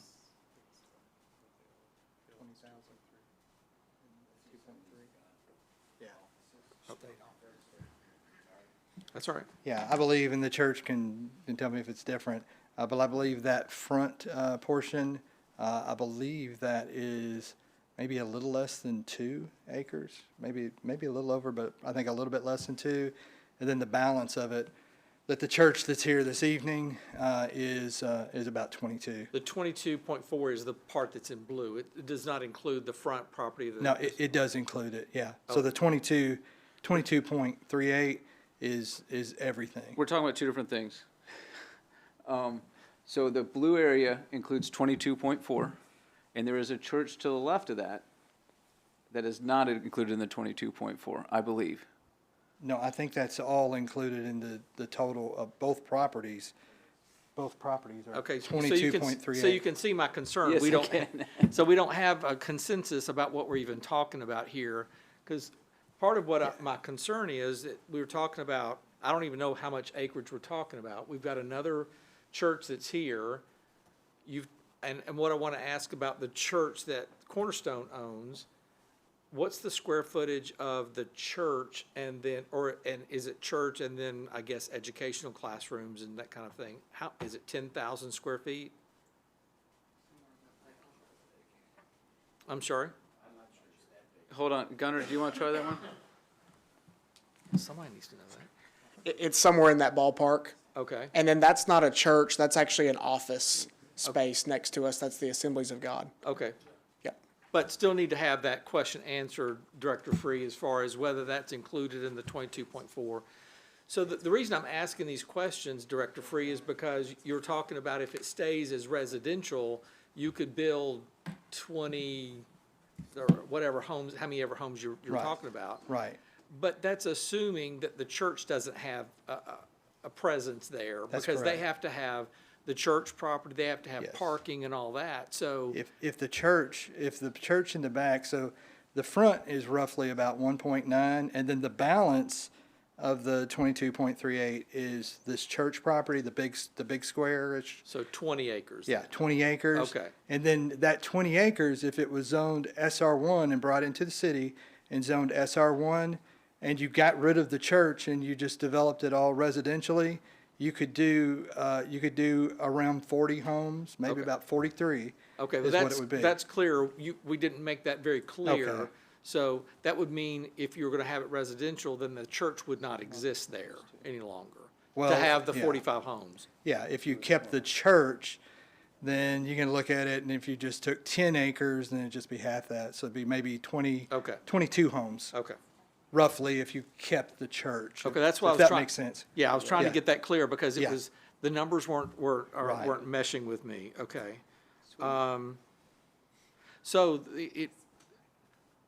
and I don't know if maybe Gunner or if somebody has this answer, but how much of this 20 acres roughly that's left is the church going to keep as far as their ministry and what they're doing there, maybe for potential growth, for whatever?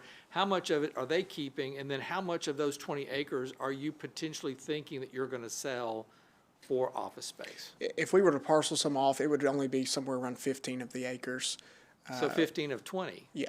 So that's, So we would keep all of our existing, where our building already is, all the parking, and then a very sizable chunk that runs the whole length of the interstate or the bypass.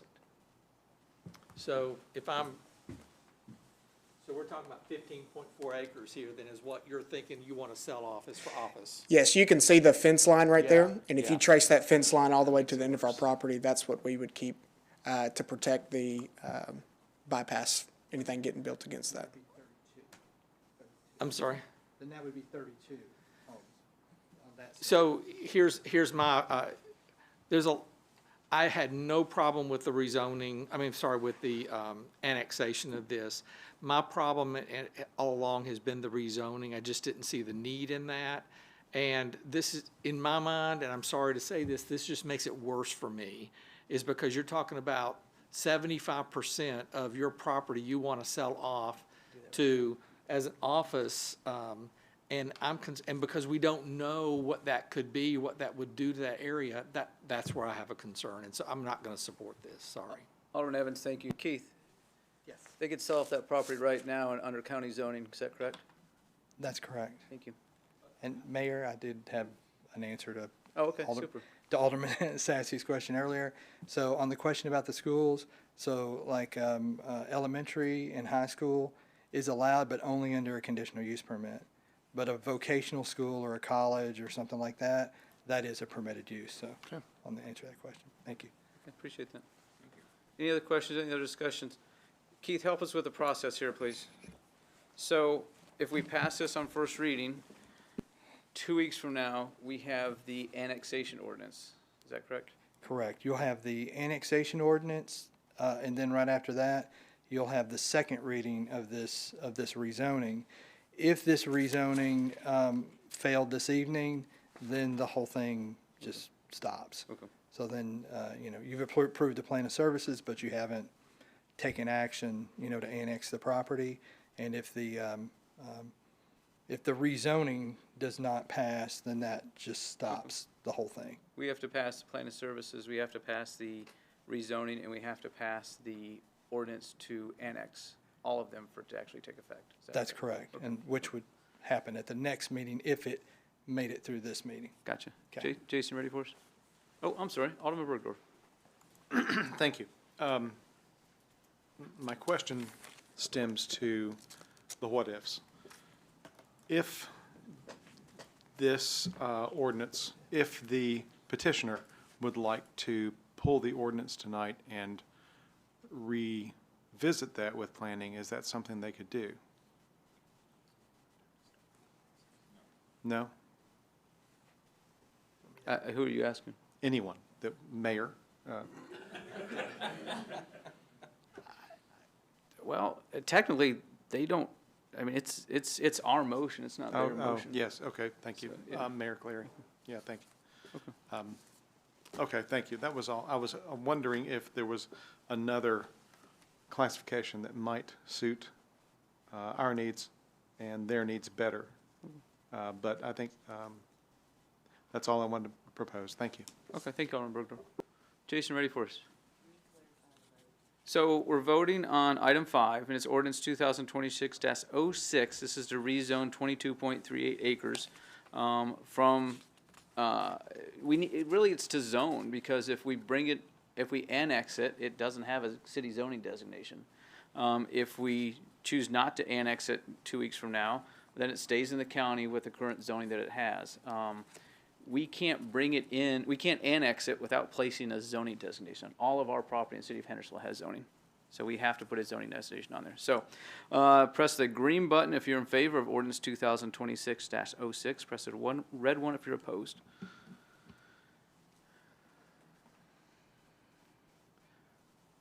Who are we missing? Oh, we got everybody. Hold on just a second, Jason. So that passes 9-2. Voting in favor, Alderman Bergdorf, Skidmore, Ward, Sassy, Garza, myself, Alderman Goodwin, Garten, Robertson, and voting against, Alderman Evans and Alderman Collins.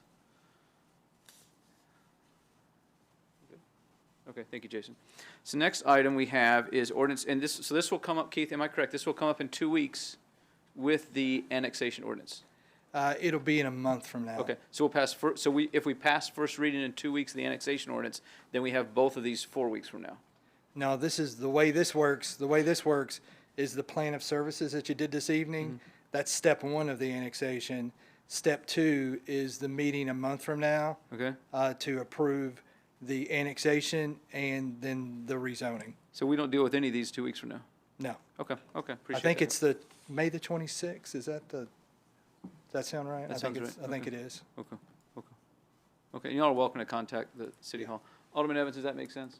I was wondering, because I've not ever done this before, but is there a public hearing? There will be. Oh, Yes. yeah. And Go ahead. And I might just recognize as well, there's been publication, we've sent notices to everybody, and so all the public around all those areas, they've been notified, so we've kept people in touch. Alderman Thank you. Sassy, a question about the process? Yeah. Go ahead. So we just voted on this on first reading, and we have one more reading of this particular ordinance. But the annexation is going to require 2 readings as well. No? The annexation just requires 1 reading? No, and Lance could probably maybe clarify, but on annexation, it's confusing because the state statutes call it a resolution. So that's actually, the rezoning is an ordinance, but the plan of services is a resolution, as well as the final annexation is a resolution. Okay. You're still touching it twice, so it's kind of like we normally would do. We would touch an ordinance twice, so you're touching it twice, but it's called something a little bit different. I mean, I've never done an annexation before. Yeah, so I had no idea, you know. it is very, very confusing. Yeah, It is. thanks. Thank you, Keith. So next item we have is reading Resolution 2026-03. This is an ordinance amending Hendersonville Municipal Code, Title II, Chapter 2, Board of Parks and Recreation, Title II, Chapter 4 regarding Golf Course Commission, Title 8, Chapter 2 regarding the Beer Board, and the 2024 zoning ordinance to allow compensation for members of certain boards. I so moved. Do we have a second? Second. We have a second from Alderman Garza. What would probably help as far as the explanation is that is if you turn to page 63, we've got a chart there that shows in green the boards that we have that make final decisions. In white are the boards and committees that make recommendations, and most of those recommendations end up with us, and the Board of Mayor and Aldermen make final decisions. Among those boards and committees and commissions that make final decisions, Beer Board, ourselves, BZA, Golf Course Commission, Parks Board, Planning Commission, Stormwater Appeals. If you look all the way to the right, you see which ones are compensated. Of those ones that I just read that make decisions, that make final decisions, really set policy for the city, Beer Board makes final decisions but is not compensated. BOMA, obviously we are. BZA makes final decisions, not compensated. Golf Course Commission makes final decisions, not compensated. Parks Board makes final decisions, not compensated. Planning Commission makes final decisions and makes recommendations. They are compensated. Stormwater Appeals Board, they make decisions, final decisions, and they are compensated. So what I'm trying to do is get our code consistent. And you see before that, and I won't read through all that, you see before the type of decisions that those four outliers, the type of decisions that they make. And the outliers are the Beer Board, the Board of Zoning Appeals, the Golf Course Commission, and the Parks Board. And so what I want to do is I want to hand these out, and this will give you an idea of the folks who are on those committees and that are serving for us.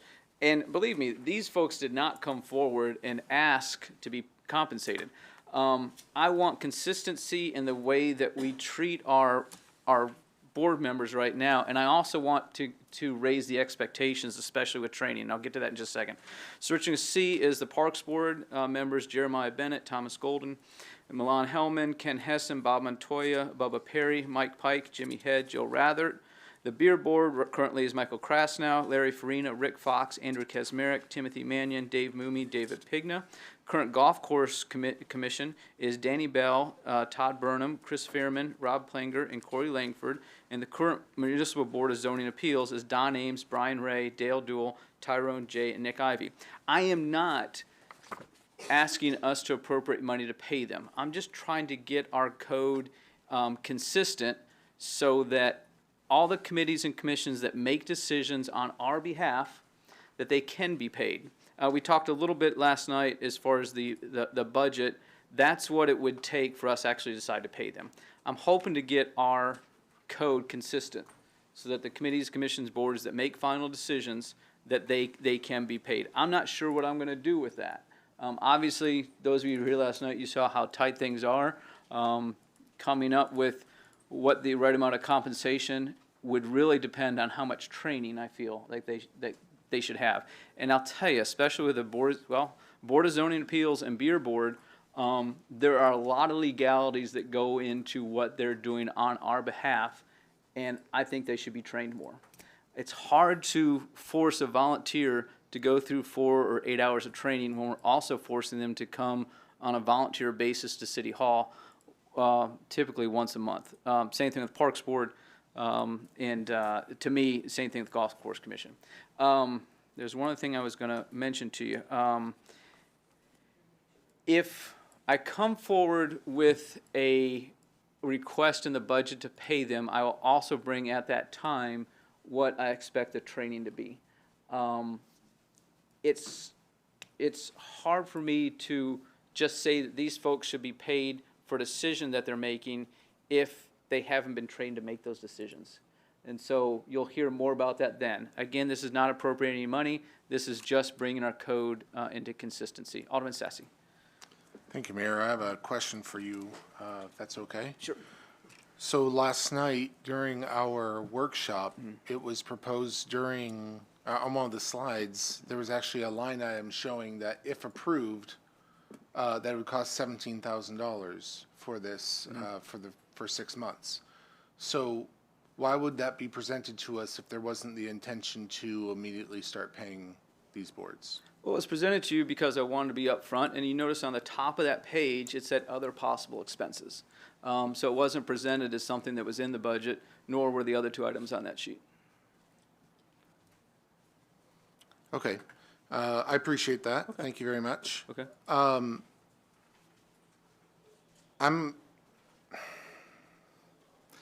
We've been through down this road before, and my position hasn't changed. I'm a believer that these citizens serve on a board because they love our city.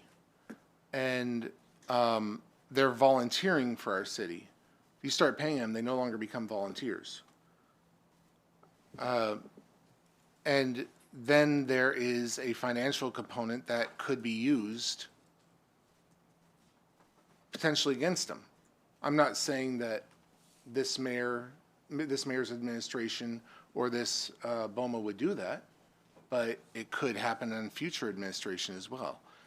These citizens do it out of the goodness of their heart because they love our city and because they think it's the right thing to do. They want to have an impact in our city. Paying them changes that. And so, as before, I just can't support it for that reason. Thank you. Thank you, Alderman Sassy. Alderman Bergdorf. Thank you, Mayor. I appreciate the opportunity to discuss this. What we're looking at is the last time it was brought forward, it was pulled based upon some concerns. And I appreciate you fixing it. You said you want to tweak it. Can you identify what tweaks you made in this one versus the last one? So the one that went through committee before actually had the amount of compensation at that time. So I took out that compensation to show how focused I was on the consistency of other boards that make final decision, as well as my focus on training. That's how it's different. All right, great. Are the staff, I'm sorry, they will be staff once we pay them, but no. Are the volunteers being trained now?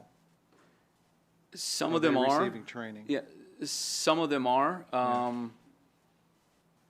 But for the most part, no. No training? Is it not required? Similar to this board, there is no requirement to be trained. Okay, all right. Just, so are we looking at a carrot and a stick situation here? Or are you encouraging training by wanting to offer the option for payment? No, I haven't decided what the training would be at this point. I'm just trying to bring this into consistency with the other decision-making. Have we consulted committees that we have. MTAS regarding some of these options? No, we consulted our city attorney. I'm sorry? We consulted our city attorney. Our city attorney, Yeah. okay. All right, thanks. Okay. I did a little research. One of the things I did note when I did look at the local cities that are paying or that are not paying, I should say, it's most of those in Sumner County are not paying their boards. BZA, Parks Board, Beer Board, some of these are, and Portland, and the city to the north. I won't mention the name. Good idea. Okay, good. Then they go over to Wilson County and see that based upon what I found, the BZA is unpaid, the Beer Board's unpaid, and the Parks and Greenways Board is unpaid. Then just for kicks, I go to Metro Nashville, and the Board of Zoning and Appeals serves without compensation. It's in the charter. Based upon, they don't want any conflict of interest or any appearance of conflict of interest in any way, shape, or form, because they are dealing with a lot of people's livelihoods, let's be quite honest. So that, to me, if we're going to practice a standard, then the standard across the Middle Tennessee community is unpaid volunteers. And if you pay volunteers, they're no longer volunteers. The other piece of it is if you want to continue to pay, if you want to begin to pay volunteers, there's only one, as far as I know, I could be wrong, but what I found was in Williamson County, Brentwood is mostly unpaid. They're unpaid. But Franklin, they had some stipends, but they have many boards that were volunteers. So, and that's okay. So, but the overall trend in Middle Tennessee among municipalities, and I would dare say some counties as well, county governments as well, is to allow the volunteers to be volunteers and serve as volunteers, giving of their time, efforts, and energy. And, you know, I dare say that many of them that already serve would be happy to take on any further training that was presented. Because if they're going to go ahead and leave their house at dinner time and come up here and sit in a chair and do the work for the city and the community and their cohorts, I'm certain they would be willing to take on any other task that training would require, because that would only make their job better. It would only make them serve better. It would only make them more efficient at their job. I don't think I'm going to just leave that there. And not only that, but there's the monetary aspect of it. And then there's the HR aspect. If some people take the money and some people don't take the money, then what kind of division is that going to create among our boards? I know we want to present unity. And for these reasons and a couple of others, I'm going to have to continue to oppose this. Thank you, sir. Thank you, Alderman Bergdorf. I do want to bring your attention to page 57. Yes, please. If people still want to be volunteers, they can be volunteers. No doubt. I did read that, yeah. Okay, well, I'm Yeah. surprised you said that, gave the impression that we're forcing these people to take money. You said force. Yeah, you said force. I think the term you used was force them to take training. That was some terminology you used, I believe. I could be wrong, though. Okay, Mayor. so I'm going to answer your question here. Oh, so thank you. in section 2-205, compensation, if desired, a voting member may opt out of receiving pay. They can still continue to be a volunteer if they wish Absolutely. to. So super. Absolutely. So, okay, appreciate acknowledging Thank you that. very much, sir. Alderman Evans. And maybe we don't know this, but just from a history standpoint, anybody have any idea as far as the planning commission, when did we start paying them? Any idea? It was actually when I was on there in 2002. Since I was on there as an alderman, the alderman doesn't get paid, but I think it was 2002, 2003, the planning commission. Okay, and then stormwater appeals? Alderman Robertson. It's about 5 years ago. Okay, so about 5 years ago. And what was the reason why we decided stormwater appeals at that time to start? Was there similar thought, or they spending more time than other committees, or why? Yeah, you want me to answer? Yeah, I think so. Okay, because I proposed it. And I think we're wrong here. I think that they are required to do training. That stormwater appeals is when they come. So this is wrong, as needed. They do have to do training. Sorry about that, okay. And also, I anticipated, well, first of all, for us to be able to fine companies for violating our ordinances, stormwater ordinances, we had to have due process. Oh, okay. And we had no due process. We had nobody that could appeal the staff decision to a citizen board. So in order to fine, we had to have an appeals board, and they had to do training. So I just thought that it was reasonable, since they do training, to have to compensate. Now, and I was going to bring this up. I don't think the Stormwater Appeals Board meets much. So, Stormwater appeals doesn't meet much. I don't think they have. I don't think that they. I'm not sure. Is Stephen here? Stephen here? So we can check that. Well, Jesse, before- do you know if they've met? But think I might be the. Alderman Robertson, can you hold on one second? Let's go back to Alderman Evans. Yeah. Let him finish.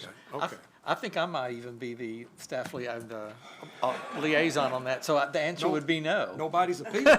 Nobody's appealed the staff. But here, the other question I had is, and I know we're not talking, in the grand scheme of things, we're talking about $65 million budget, and I think when you're talking about what you're proposing here is $34,000 a year. And so is that what we're talking about? We're talking about roughly $100 a month per? If everyone received $100 per month and we based it on them just being a member, not necessarily coming to a meeting, it'd be $34,000. That's not what that's not what I'm proposing. Okay. Okay. Well, I mean, that's how the math works. That would be the maximum that I would propose. Okay. So, yeah, I've been back and forth on this. I know we're not talking about a whole lot of money, but it did come to my mind yesterday when we were talking about all the different things and the cuts we're having to make in the budget. And, you know, again, I'm keying in and focusing on taking care of our most valuable asset, and that's our employees, that's our team members. And while I appreciate these volunteers, and I call them team members too, I just can't see that we need to be adding any amount, and this is insignificant, adding any amount to the budget when we have some other needs that we need to be taken care of. And I tend to agree with what's been said about the fact that people want to serve their city. They're willing to put the time in, to do the training that they need, to be able to volunteer. And I know that's not what we're doing, but I don't think we need to entice them by giving them some small amount. So I'm going to vote against this as well. Alderman Evans, thank you. Alderman Robertson. So the only glaring outlier in the graph on page 63 is BZA. BZA does do training equal to what the Planning Commission does. They are required to do that. All of the, as well as the stormwater. You know, I'm willing to support some compensation if they have to have training. I would also like to limit compensation to actual monthly meetings. Some of these committees, not the majority of them, but some of them don't meet every month. And so, Mayor, I can't support and I understand your passion for it, but I can't understand this ordinance as it is without some revisions. I don't know what kind of training that the Golf Commission would do to make them better committee members. Yeah, putting lessons or something like that, I don't know. So I can't support it in the present form. If you'd withdraw it, I'll be glad to limit it to only those that have training, but not those that are not required to have training. So as it's drafted, I can't support it either. Alderman Robertson, so keep in mind that I'm not proposing that we spend any money right now. I'm just trying to make these consistent. I think that you bring up a good point that we have some of these that I don't feel need to get paid their full amount if they don't meet. I agree with that. But like I said, that's not what I'm proposing right now. But it sounds like you would feel better if we had some verbiage in here about that. That would also apply to stormwater appeals. Yeah, and I think that possibly we revise that as well. And that it would only be limited to those that have training, not the ones that don't have training. Yeah, and I think that maybe we specify in some verbiage here how many hours that training, what type of that training would be, and it wouldn't be putting training. But if you'd like for me to withdraw it, and then we can work on something the next couple weeks. Well, that's up to you. Okay. But will you work with me? Sure. If we do that? Okay. Sure. Okay. Do y'all want to speak on this, or do y'all want to? Well, just one Okay, hold on. Actually, Alderman Ward was next. Oh, is that it? Okay. We were getting ready to pull it, I turned it off. Alderman Garza, go ahead. Everybody's making some great points here, and I agree with the volunteer thing, but with training and what it requires, I mean, I know people in the beer board, and they're shutting businesses down. And they have to do that by knowing some part of the law that allows that. But if I read this ordinance correctly, it's not saying you're gonna compensate them, they want to be allowed to compensate them. And so I think the mistake we made on this was putting a dollar amount to it. Because if we got some board members over there getting paid, and we do, and we have some that don't, that are also making decisions, I think there should be some consistency in that. And right now, it's an ordinance saying, let's get more consistent. I know there's money involved, but right now, that's not what this ordinance is about. Alderman Garza, thank you. Alderman Ward. Thank you. I think volunteers are volunteers, and that's why they volunteer. As far as the compensation goes for training, maybe we should compensate for training and not being on the board. Okay. And if it were rearranged to that if I had to go do 10 hours training, I would kind of throw out something that would be not to exceed $100 a month or a budget number, but compensate me for the time I spend training, but not the time I spend on the board. That's the volunteer position. Okay. Thank you. That's helpful. Okay. Alderman Bergdorf. Thank you, Mayor. Yes, I wholeheartedly support Alderman Ward's approach to that, 100%. Thank you, Alderman Ward. Chat. So I'm the only person who is the sponsor of this, so I'm going to withdraw it at this time. And now we're under reports. Brief committee reports. Chairman Skidmore, Public Works. Thank you, Mayor. It's really interesting. I didn't say one thing this whole meeting. We waited for you. I know it, but what was so great was this was, I know this shows you how magnificent my life is. Tonight was a really interesting night, and the comments that were made for this board were outstanding, whether you were for something or against, and it really, over the years I've been on this board, made me think, because some of these you look up, you can read this, yeah, I'm either for this or I'm not, and that's, but you still have an open mind, but tonight was a very excellent night, and I can't, it just reiterates the point that I'm so proud of this board that I've served with, because I've served literally with every board since '87 except one, and this by far. I mean, I have a great relationship with all those. Well, I shouldn't say a great relationship with some of those board members, but we were cordial. But with everybody here on the board tonight, I have a great relationship with, and I just want to tell you how much I appreciated tonight. So we should take advantage of this by saying no report from Public Works. Chairman Skidmore, thank you. Chairman Sassy, Finance Committee. That report brought a tear to my eye. Beautiful report.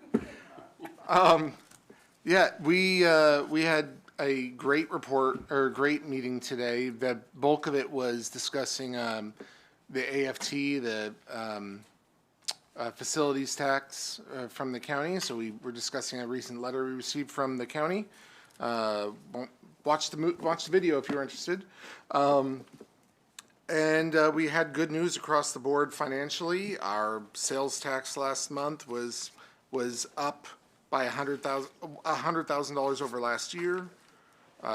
The state share is up $32,000. Hotel was up over last year. I mean, our investments are still collecting decent interest as well, comparable to last year. Maybe a little bit less than last year, but it's really not that much. Of course, We're not done spending this year, so that's going to go down as well.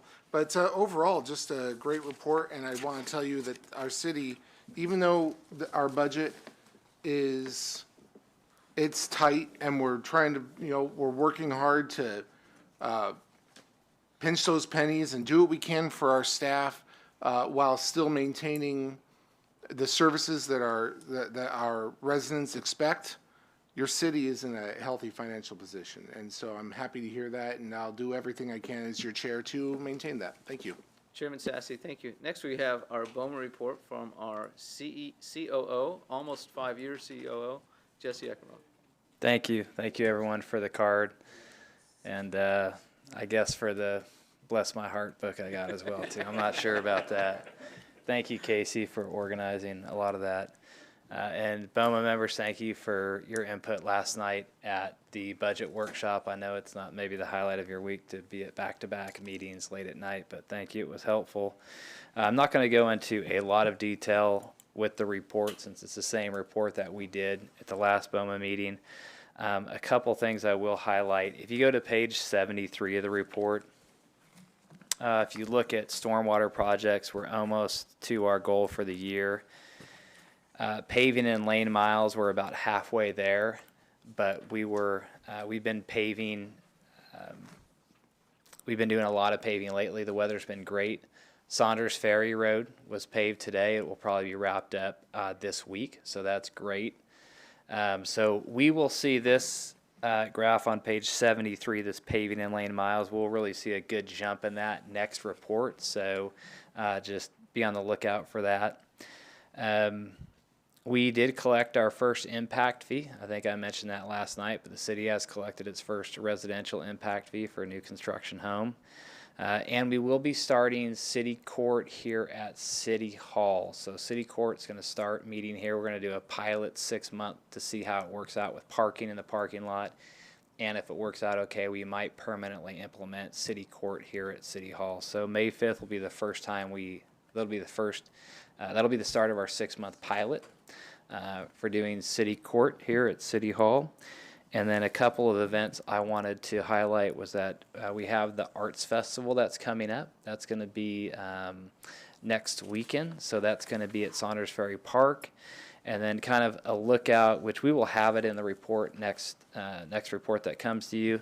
But we're going to have the Isaacs on May 25th, Memorial Day. There's going to be free tickets online at hendersonvilljam.com. They may be online already. And then we'll have the Touch a Truck May 29th at Drakes Creek Park. So that'll be on your list of events. That comes out in your next packet. And that concludes my report for the evening. Thank you, Jesse. Any questions for Jesse? Alderman Collins, question for Jesse? Go ahead. Jesse, okay, so with Code Red, we all know that it operates with a polygon so that only the people who are really in a bad trouble are going to get the warning. Did it work last night? It only worked for a small group of people. Okay. So Casey worked on that for several hours this morning. What had happened is there was a transfer from Code Red from one platform to another platform. And to get everyone moved to the updated platform, they did a standard address for everyone in the city. And it is being corrected, but it's not 100% yet. And then Casey was able to work with them to update some of the kind of data groups that are in there as well. So it hasn't, Code Red has not functioned up to our expectations. And we're looking at alternatives for Code Red. I just will take this opportunity to say that's why I couldn't figure out if it had worked or not. Because people in the same neighborhood, some got it, some didn't get it. I didn't get it, but I'm not sure I should have because of the way the polygons work. So since the data breach, they have moved to a new platform, and for the last 3 weather events, it has not worked. And spring is a high-risk time for our community. My kids used to call it blue tarp season.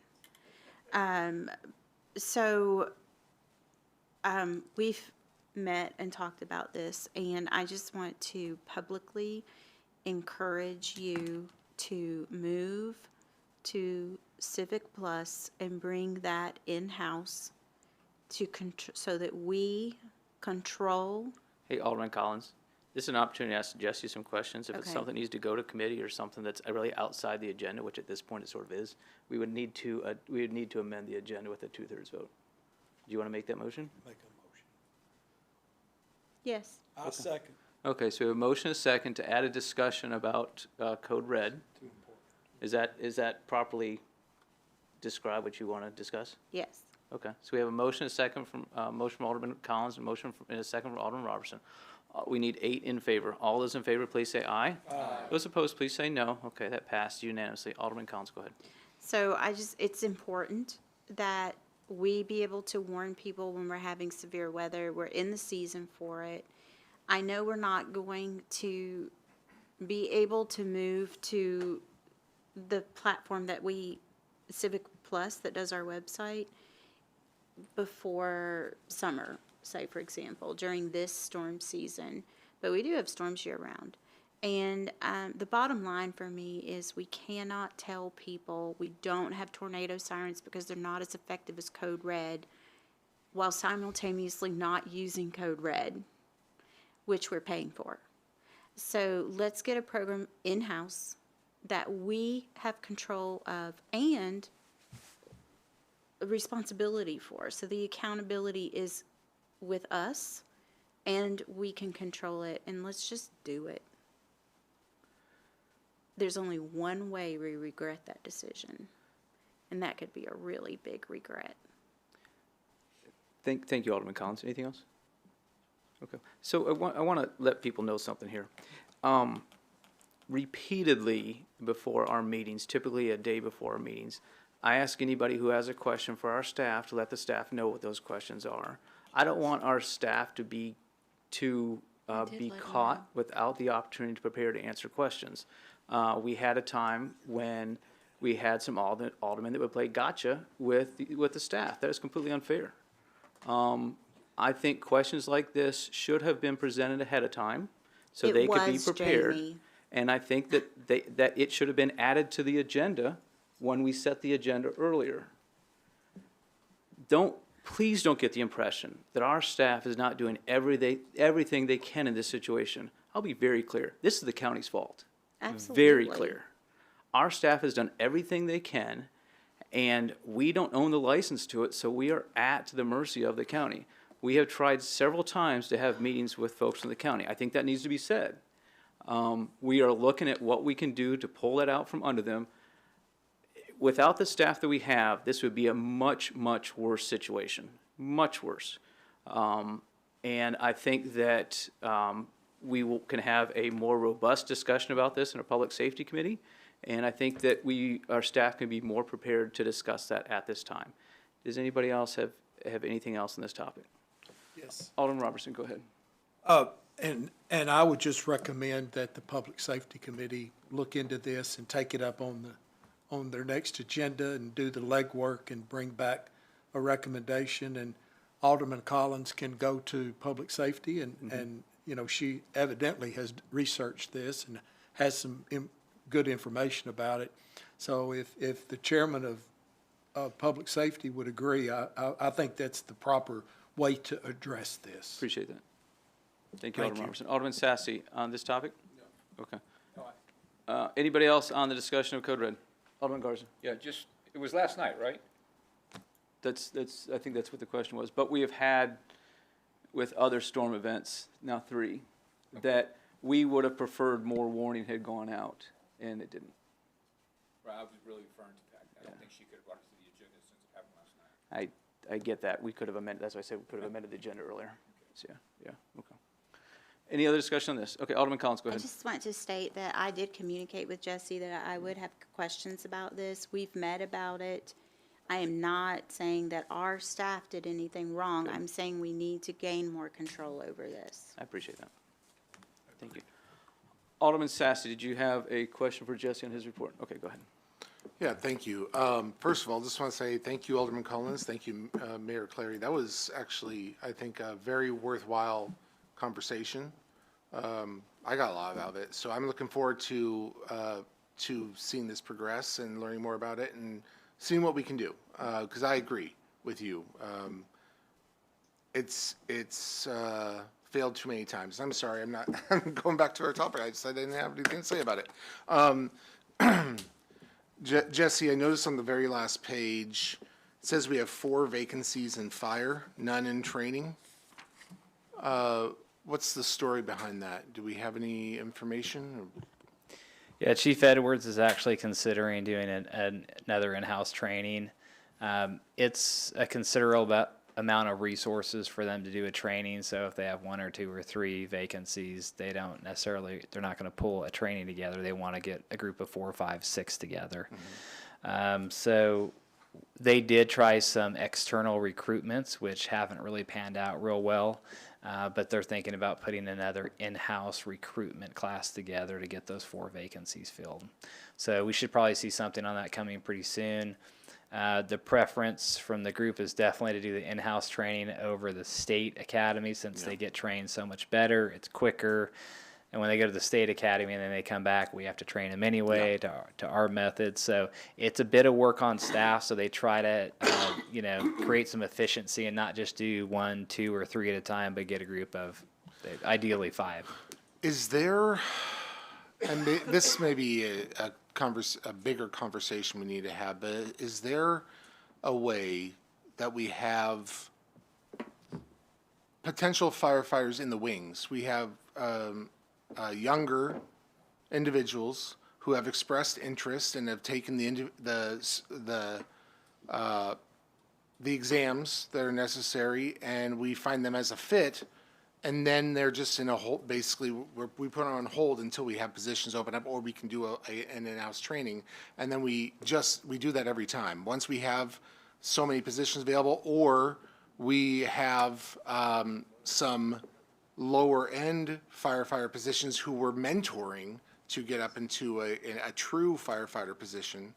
And so we've constantly got those incoming firefighters that are in the works. Is that something we've considered? Yes, we actually keep a list. So when we do testing for firefighters, we keep a list. And so typically what happens is we want to select, who scored the best between the physical and the written. And so if we're going to pick, say 5 firefighters, whoever was number 6, 7, and 8 on the list, we keep that active list. And so when, 3 months or 6 months later, we need to do another class, we'll then call number 6, number 7, number 8, number 9. And sometimes they're available, sometimes they're not. Yeah. But we do keep that list. And now, because we can do external recruitments, we can also post for external recruitments for firefighters who are already certified. So we do keep an active list. They have tested with us. We know their score results. And when we get a group large enough to where it makes sense to do an in-house training, we reach back out to them. If we don't have a good enough pool of qualified candidates, we'll do another testing.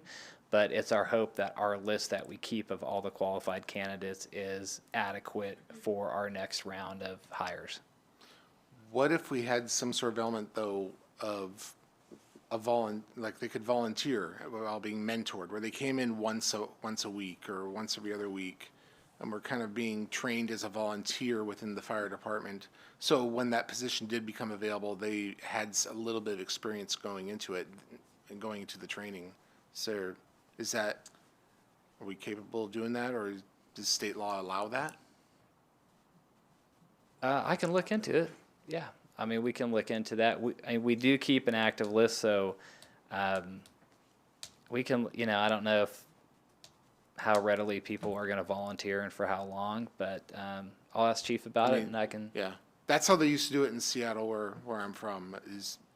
It's a big department, of course, but they had a lot of people who wanted to be firemen or firefighters. And so they would volunteer for sometimes a year until there's a spot available for them to jump in. And now they've got some experience, made it a lot easier transition. And they could find out if they really enjoyed working as a firefighter as well. So something to consider. Yeah, I good look idea. forward to hearing about that. That's all I had. Thank you. Alderman Sassy, thank you. Alderman Evans, question for Jesse? No, Do you want to make a motion to amend the agenda? I just want to say something. Well, all right, I'll say it. A question to Jesse then. Okay.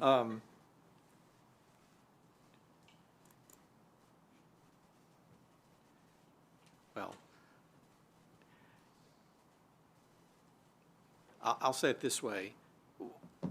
I have a question. It goes back to the Code Red situation. I was wanting to bring that up while we were still talking about that, and I don't mean to belabor that, but it came to when we were just talking here, that, and you said 3 times, that 3 times it's failed to put that out there. My question is, as alderman of the city, maybe I missed something, but I don't think that I was aware that, I mean, I knew that there was the data breach, but I wasn't aware that we were continuing to have this issue and that we were continuing to have. I would have felt like that should have been more of an update that we would have had. And maybe it's been shared in public safety, but that's an important thing for aldermen to know about that kind of thing, that because the Code Red is important. Also, I'm just going to say this, and maybe it's out of order or whatever, but those of us on BOMA, we do this as a part-time work, and Excuse me, Alderman Evans. Okay. Alderman Goodwin. We have a motion to adjourn. Is there a second? That's the next item on the agenda. We have a second from, appreciate that, Alderman Ward. All those in favor, please say aye. Aye. Those opposed, please say no. Okay, Jason, help us out here, or JP. So the situation we're getting into, folks, is a legal situation with the state of Tennessee and what's on our agenda and what we can discuss. Okay. That's why I'm asking for motions to amend the agenda, and even that concerns me. JP, you ready for us? Okay.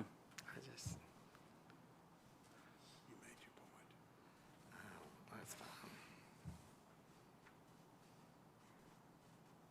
JP, you need to just do it by hands? Okay.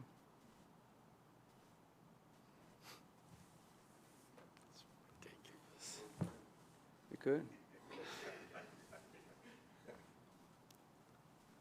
Okay, those in favor of adjourning, press the green button. Those opposed, press the red one. So that passes 8-3. Those in favor, Alderman Bergdorf, Skidmore, Ward, Garza, myself, Alderman Goodwin, Garton, Robertson. Those opposed, Alderman Evans, Collins, Sassy. We're adjourned. Thank you all. Have a good night.